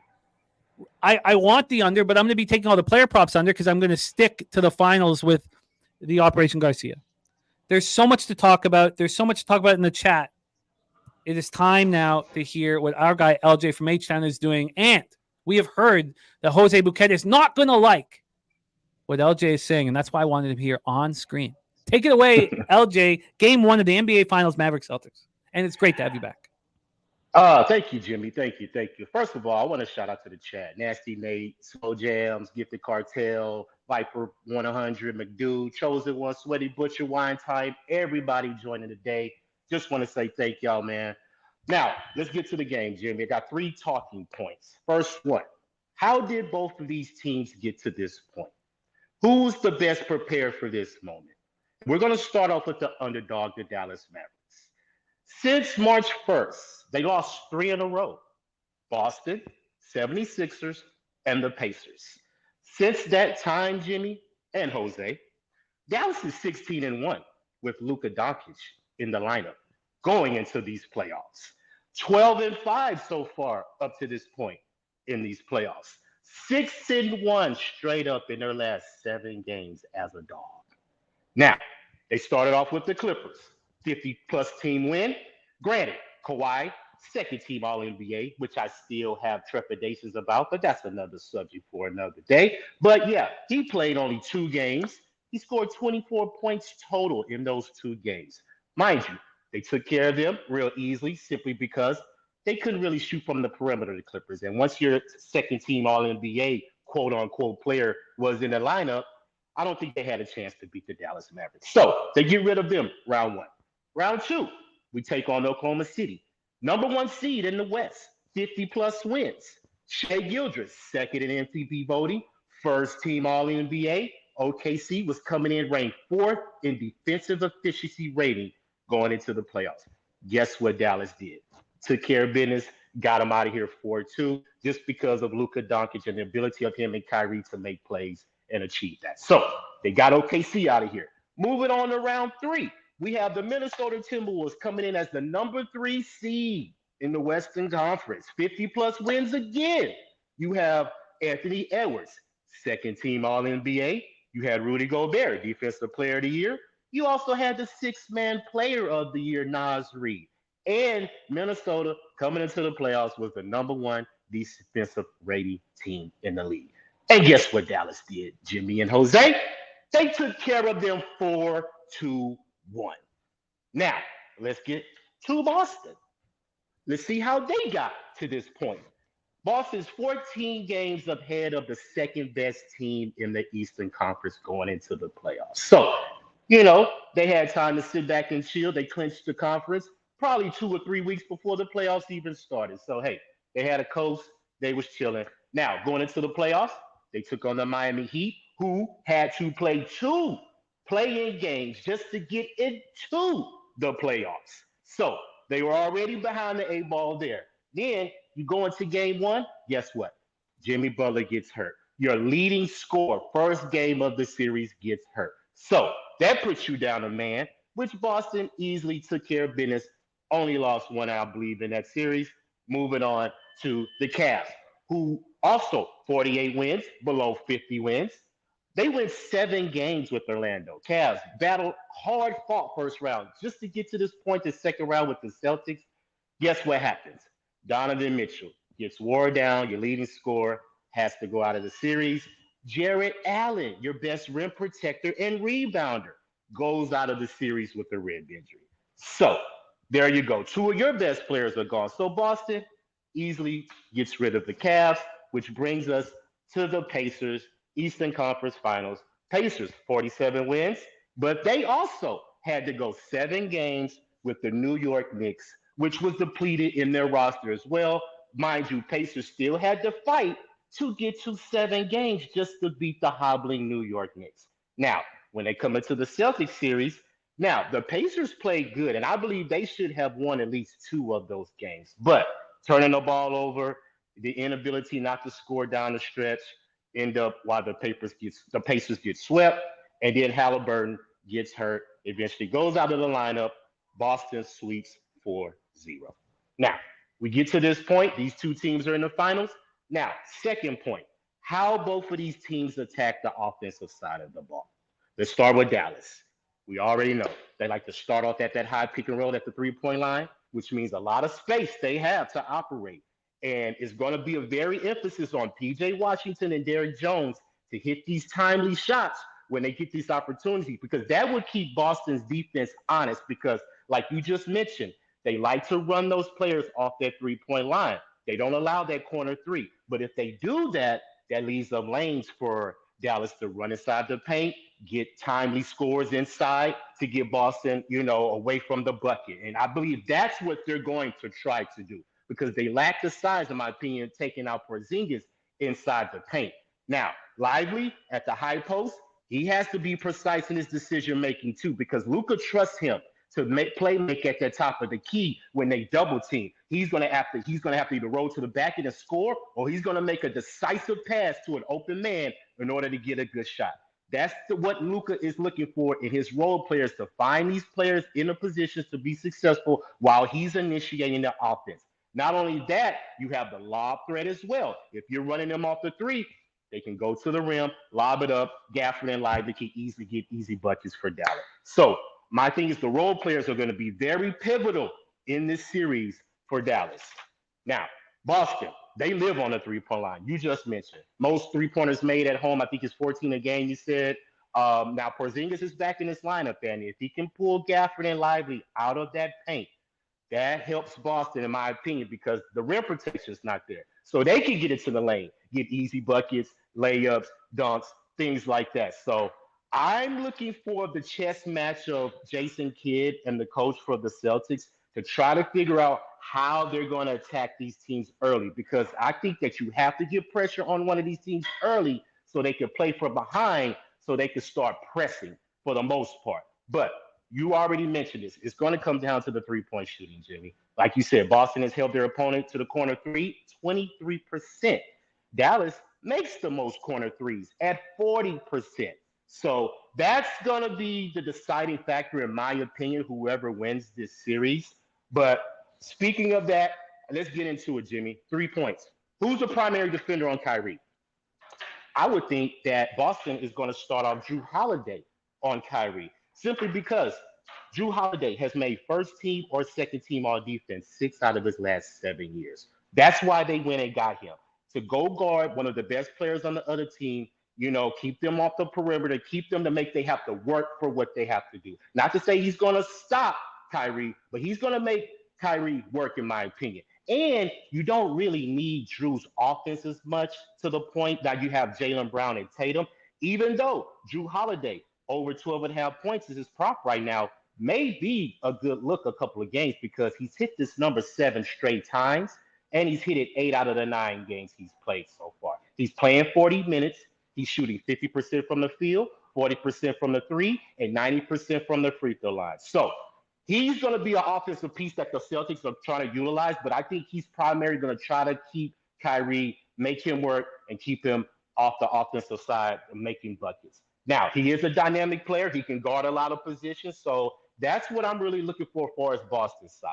On Dallas' side, who is going to stop Luka Doncic, in my opinion? That's going to be what the Celtics are going to have to figure out. I think they're going to throw a lot of bodies at him, because they have Brown, they have Tatum, they have White, they have Holiday, they have Horford, so they have a lot of pieces they can throw at him. But my belief is that if you start Holiday on Kyrie, my thing is that put Jaylen Brown on Luka.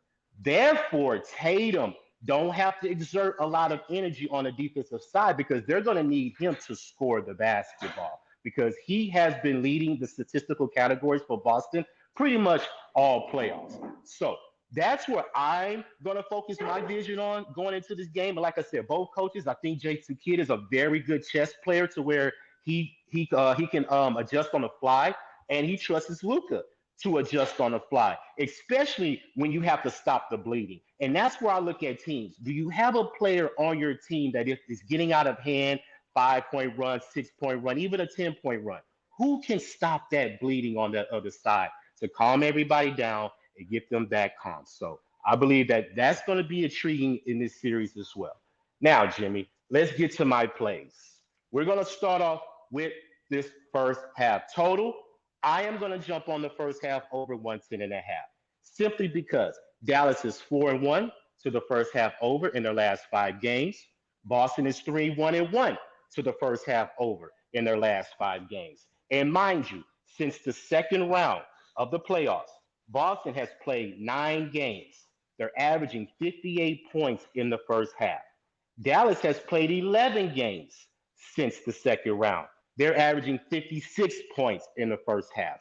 That puts you at a 114 total. And that's one of the reasons why. That's my first play. First half total over 110.5, because I just believe they're going to come out fast, try to get some shots up. Who's going to get the lead first? And I believe that Boston is going to try to get to the 60-point mark at the first half. They try to get that 60, especially if they're hitting their threes. They fluctuate between 55 and 60 points in that first half. So if I can get Boston to play that number, I believe Dallas can at least give me 52, 53, or 54 points. So that'll put you right there at that total. Now, as far as the game, Jimmy, I'm going to take Dallas plus the 6.5, simply because of what I just said. 6-1 in the last 7 straight up as a dog on the road.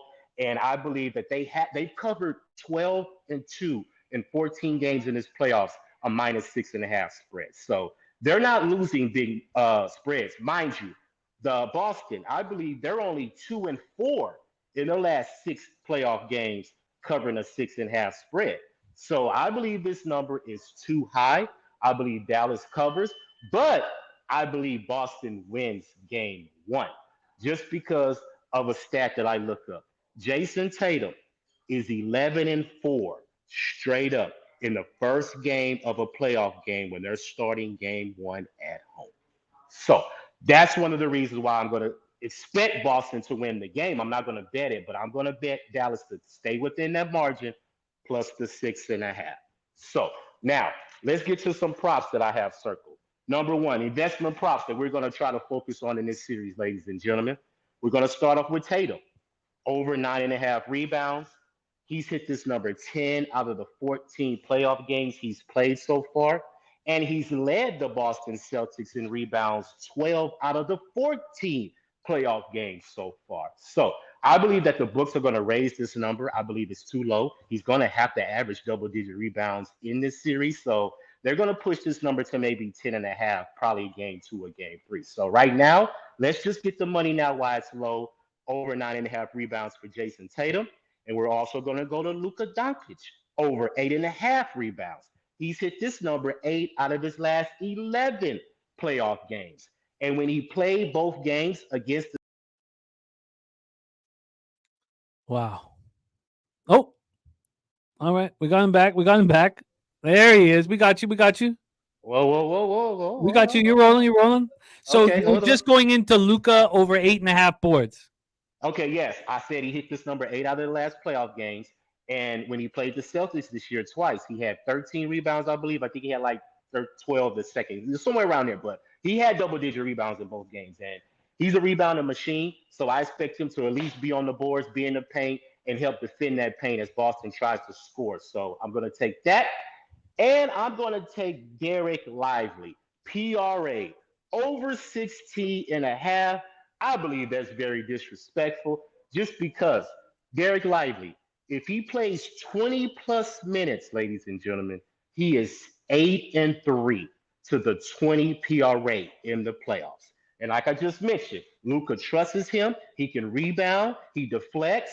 He can pass. So if Luka's in that pick and roll and Lively's that last line of defense, he's going to have to make a decisive decision. And I have faith in Lively. He went to Duke. He's been in pressure moments. So I'm not worried about him shying away from this moment. So I believe those 3 bets are good investment bets coming into this series. So now, as far as how I'm going to look at the series, Jimmy, this is what I've already bet. I bet NBA Finals. I bet Luka to win the MVP at plus 100. I took the Mavs series price to win the series at plus 180. And I also did Dallas and Boston games over 5.5 at plus 210. And I took Dallas to win the series correct score 4-2 at plus 550. Those are my initial bets to start off the series. But like I just mentioned, I believe that Luka is the best player in the league. And I feel that he is not going to squander this opportunity. He's been in this situation before. He's won for his country. So what is the NBA Finals going to do for Luka? I mean, this is a cakewalk, I believe, for him. This is what he's been waiting for. And I believe the fact that he has a sidekick on his side that has also been in the NBA Finals and won, I believe that catapults him to have a great chance to take down the Boston Celtics in this NBA Finals. Now, I have a couple of interesting things that people should look at. The last time that an MVP, the last time a scoring leader won a ring is 1999-2000 when Shaquille O'Neal led the league in scoring. He got the MVP and he got a ring. Now, when was the last time two first-team All-NBA players played in the NBA Finals? We can go back to 2018. LeBron James and Kevin Durant, both were first-team All-NBA, and they both had met in the NBA Finals. Now, this is something I also want to throw out, and this is the last point I'm going to make, Jimmy. A lot of times when you're in these situations, you can't win it by yourself. You have to have help. And in history, we have seen that teams that have championship caliber contention go get players to help them win. Let's start off with LeBron. When he left Cleveland, he went to Miami.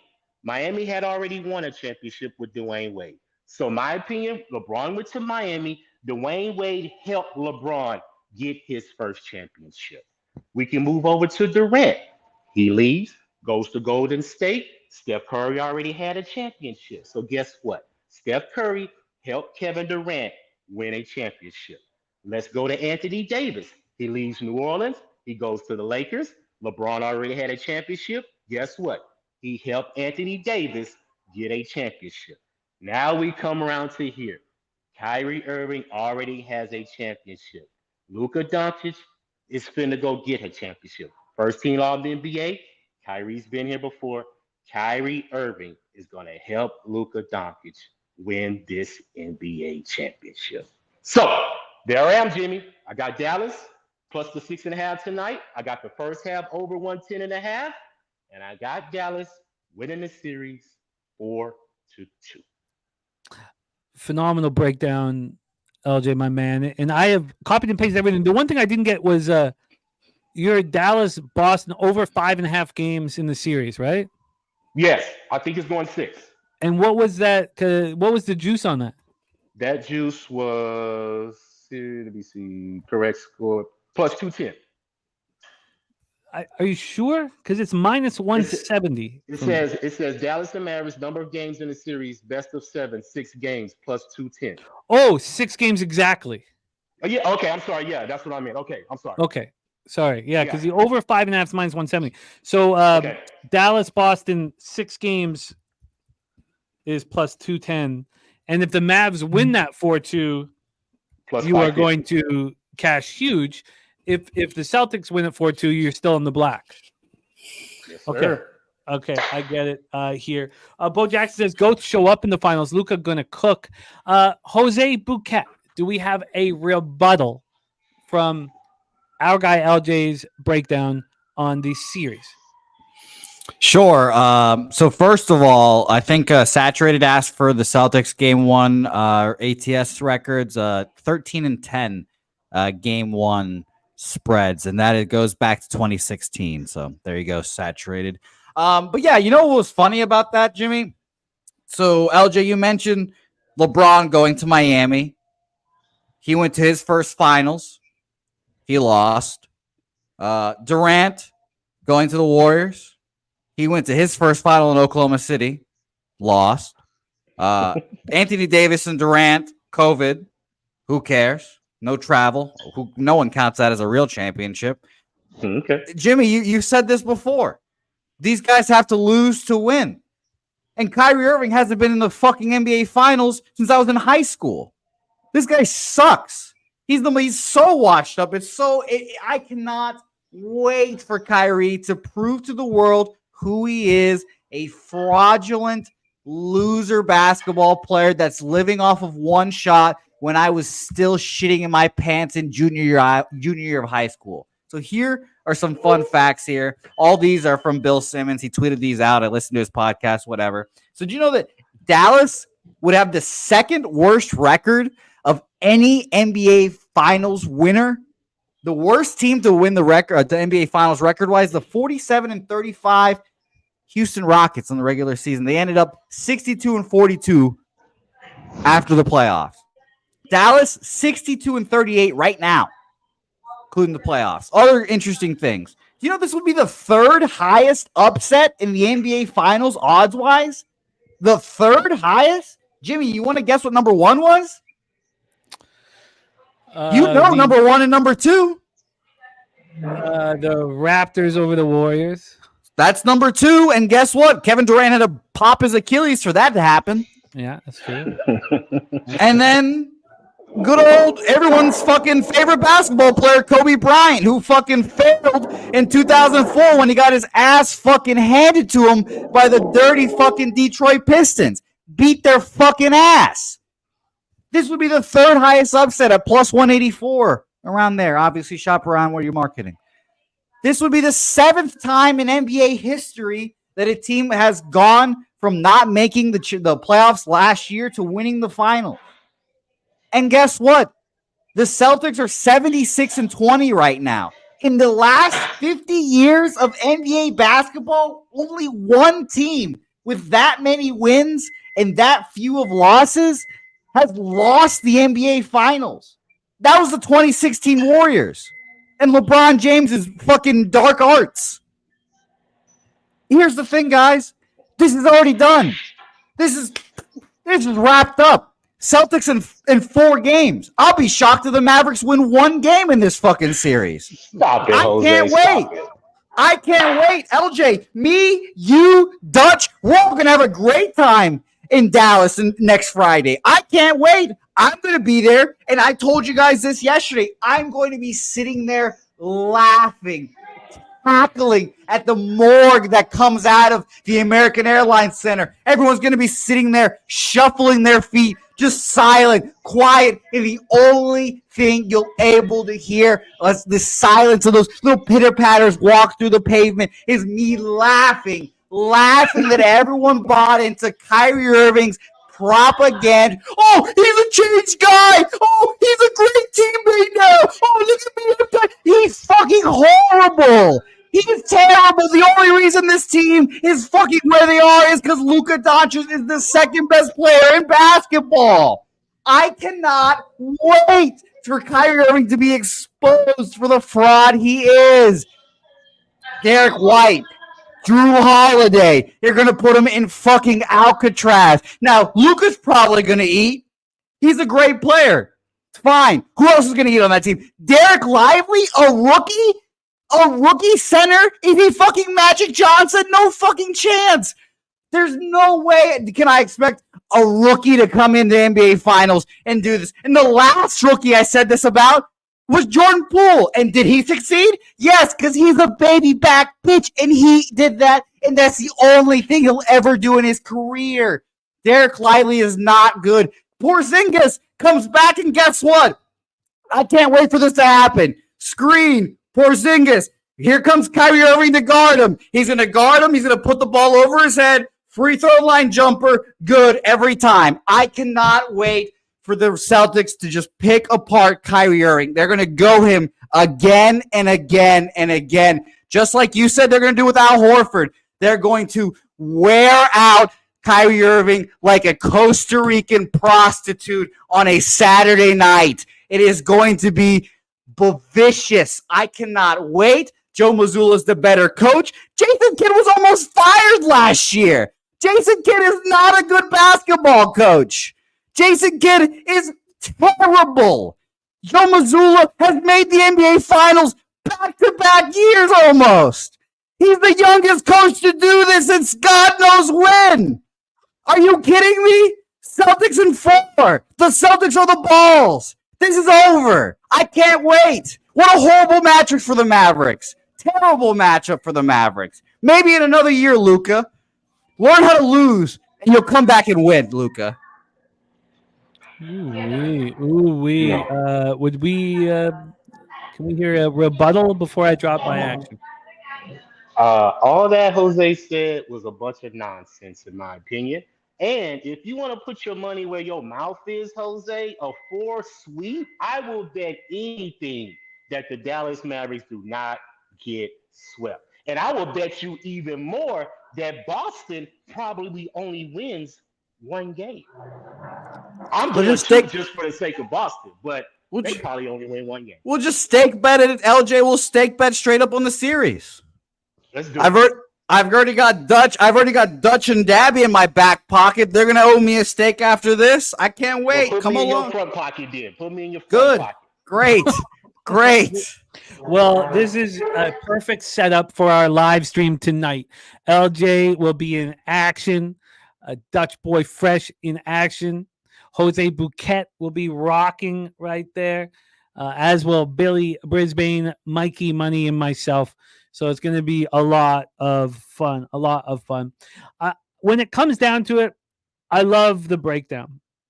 And I would like to be on the under in this game. LJ on the first half over, the number skyrocketing. I'm going to have the player props under. I don't know if it makes any sense for me to get in, but I will be looking to get in live if I don't get in pregame.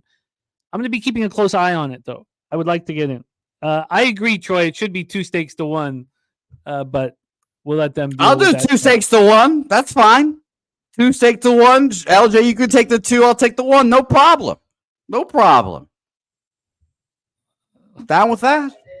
Hey, I'm good. I got All right. confidence. Great. And then another thing I think is that there's no doubt in my mind that Luka and Kyrie are dogs, junkyard dogs, and that they're not coming in with any fear. There's no doubt in my mind. So, the idea of Luka and Kyrie helping Luka win his first championship, Luka being the best player in the NBA, Luka winning in his first ever time in the NBA Finals. I get that. I'm not going to sit here and fire against that. I'm not. But I will say that the Celtics defense and perimeter defense is helpful. The fact that they don't allow corner threes is extremely helpful. And the fact that they have 8 guys who can hit threes compared to what the Timberwolves had is all very helpful. I think it's all helpful. And I'm only going to make one bet now. And that's that the Celtics win game 1 and win the series. I'm tailing Justin McKelvey's action.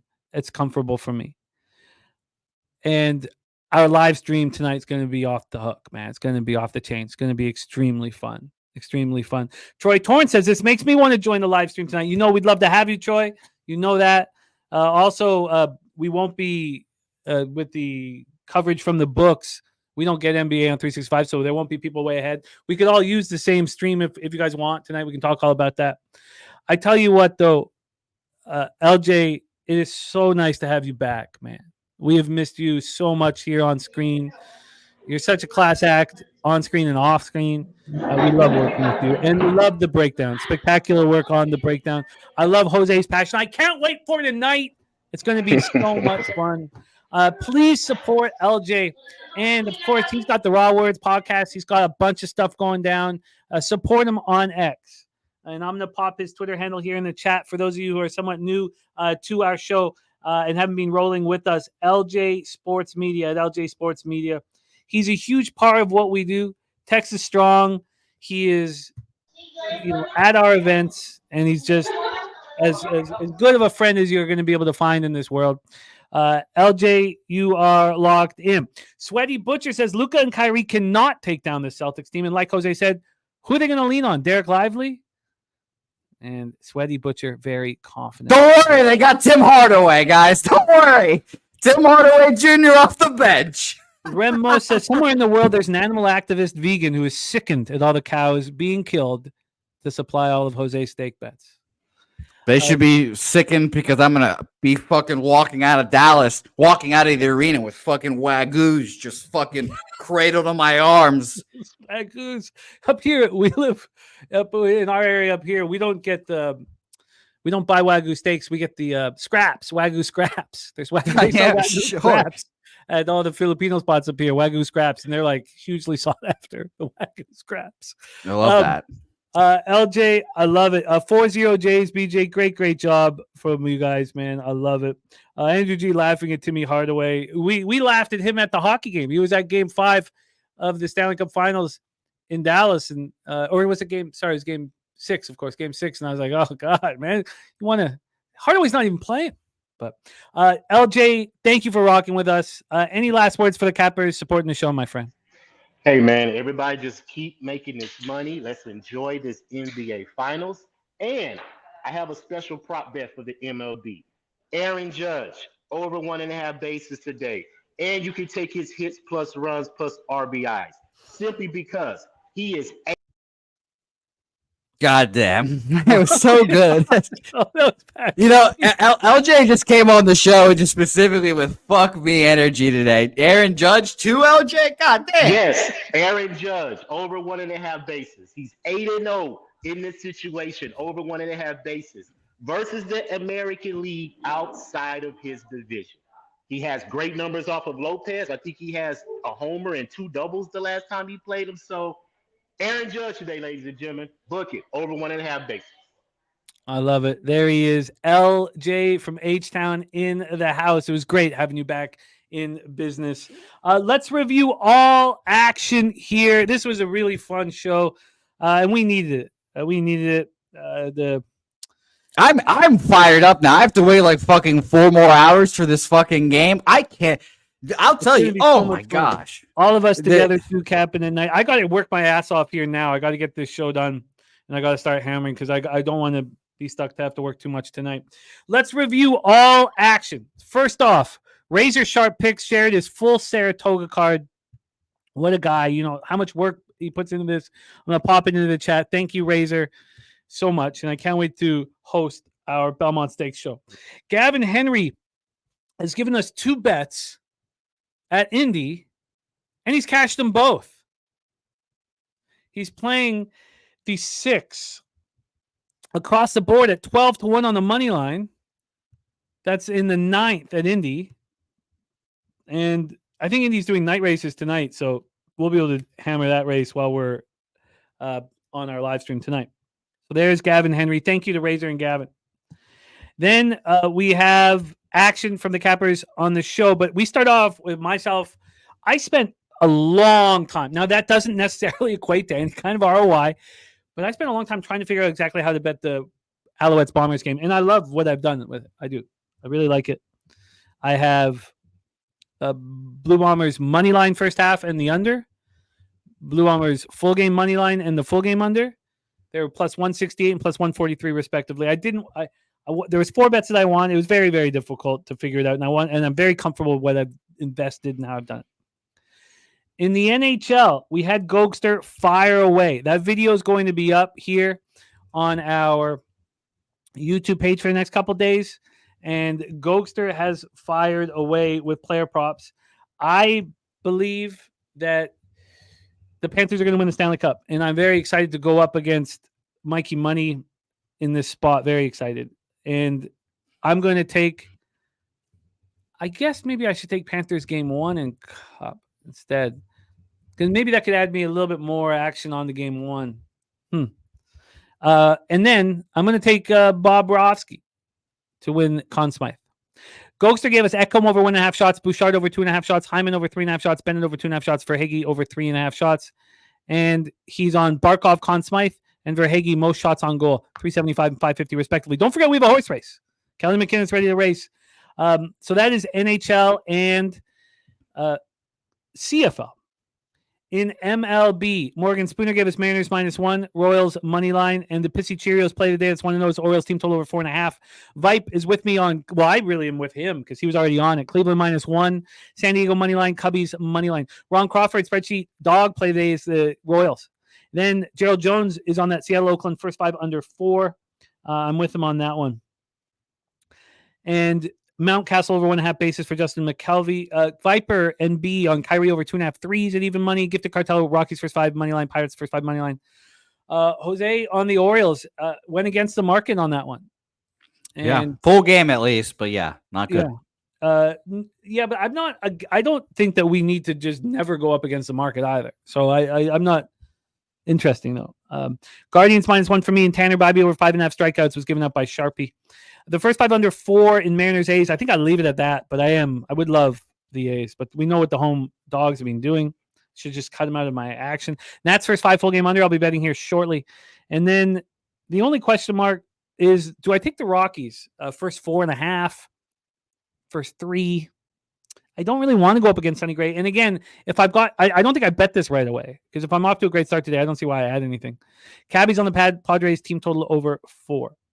Over 4.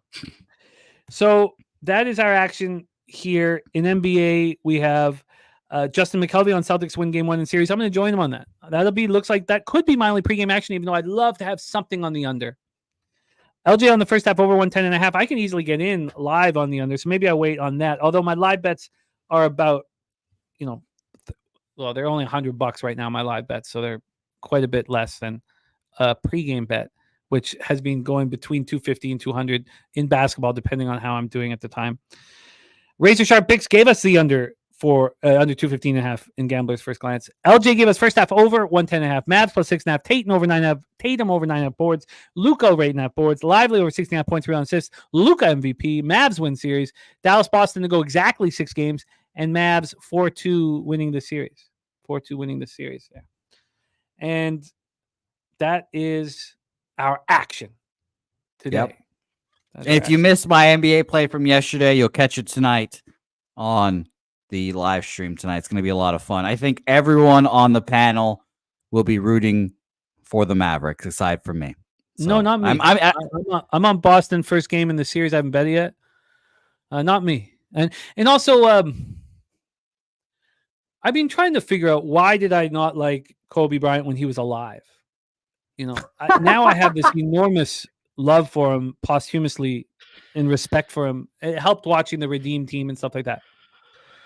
But I think it was jealousy. I was jealous of Kobe Bryant.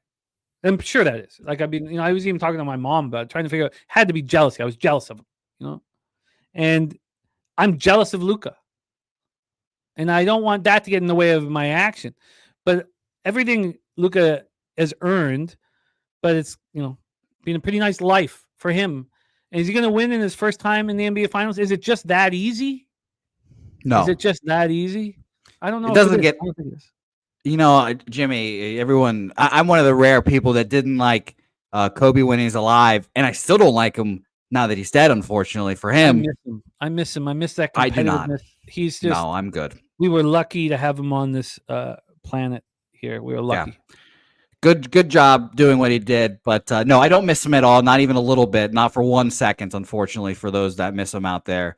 I know there's plenty, but I will say that it's not talked about enough that he has the worst finals loss in NBA history according to odds, and I think it was a sweep, 5 games. It was not talked about enough, so very interesting, very interesting. Patrick McDonough, same gamer. Boston first half money line. Dallas plus 10.5 full game, and the total under 221.5. Kelly McKinnon says he's loving my Bobrovsky Conn Smythe. You know what? I needed a show like this. I needed to sleep a little bit last night. I needed to have a winning day yesterday. I need a winning day today. And, there are shows that you'll watch where people are giving out picks, and I'm not here to say whether they bet them or not or whatever, but they come back the next day and they don't even review their action. I don't know. For us, we feel this shit. It sticks with us. It weighs on us. This is so important to our life. And I apologize for the shows where I'm really down. And it's just that this is so important. And it just has such a big role in whether in my life and the success of my life. And so I was down yesterday. I hadn't slept. I was angry. And I'm happy that we came back with a bunch of sports. And I understand Von Polo wanting more WNBA. We'll get more WNBA. We'll have WNBA tomorrow because Brizzy's going to come and we're going to cap game 2 of the NBA Finals. So Brizzy's going to join us tomorrow here on the show. Jose, let's race some horses, my friend. And Jose, you were great today. I love your passion about the Celtics. It's a lot of fun, man.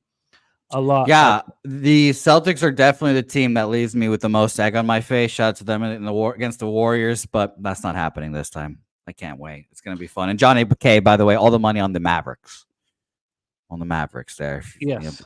Bets and money on the Mavericks. The line is moved a half point towards the Celtics with the money on the Mavericks. Real public dog you guys have there. Everyone likes plus money, right? Ah, God, Kyrie Irving, he's so good. Plus monies?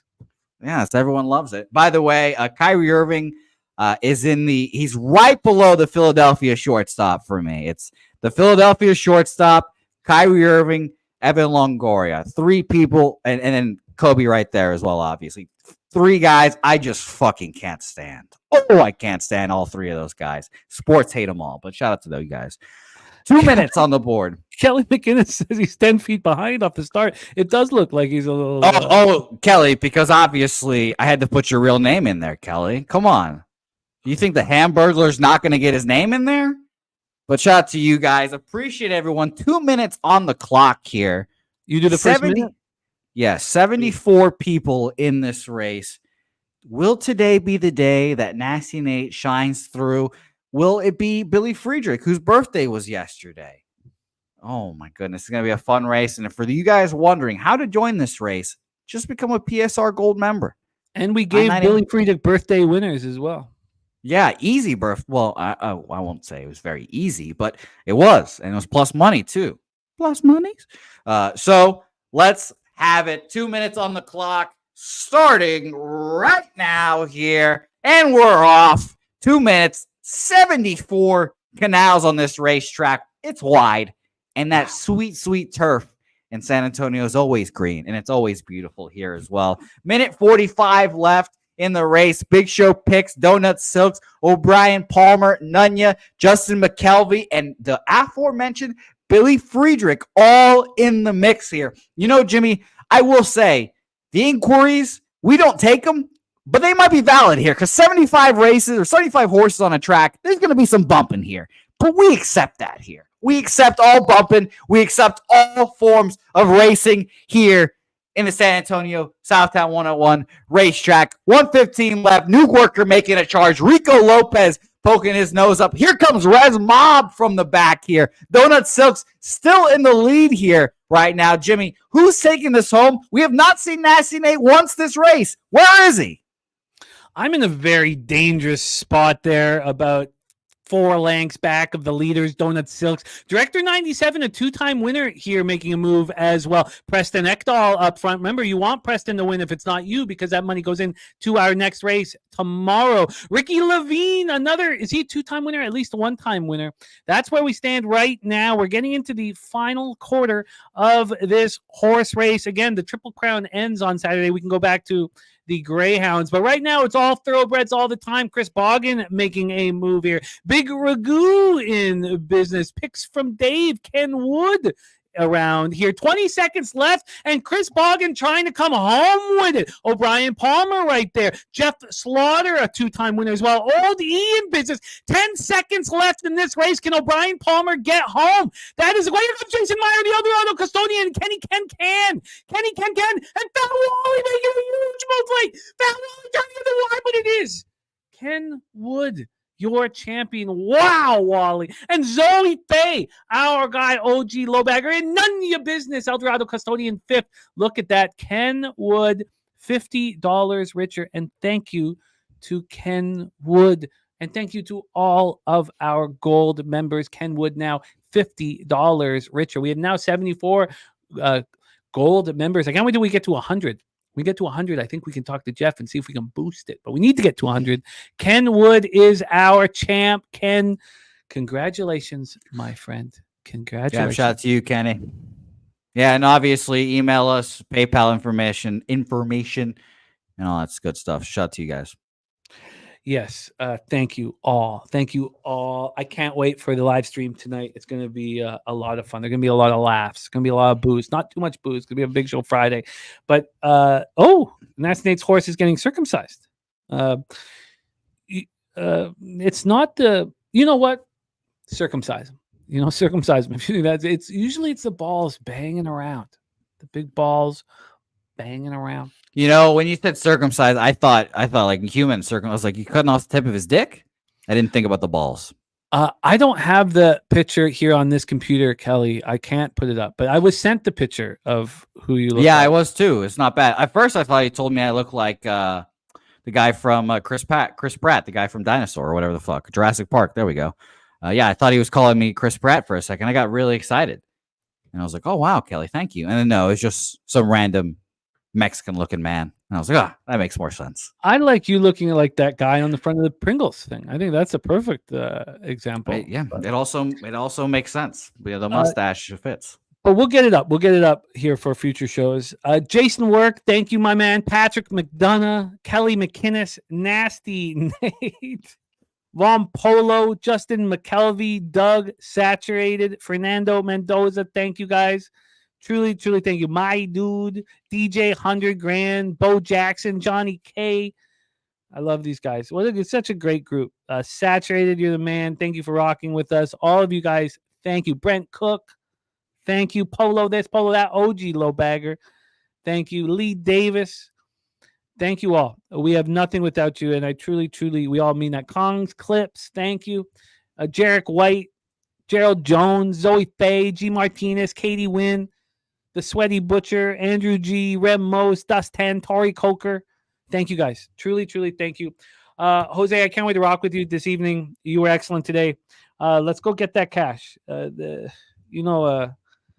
so scared of what would happen if we don't. That's it. It's more like, do you know what happens if we don't get it? It's not about, oh, let's get it. It's, I don't want you to know about how bad it'll be if we don't. So let's win today. Right now, live, the Orioles have gotten on the board, but the Guardians are now up 3-1 in the bottom of the fourth. I'm liking everything that's happening here. Thank you all. Sky Moneyline for Brent Cook. Jose, my friend, thank you for all your hard work in front of the scenes, behind the scenes. Can you please bless our action and leche us into the future?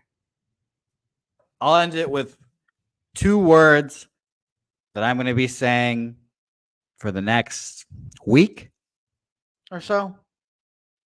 Fuck you, Kyrie.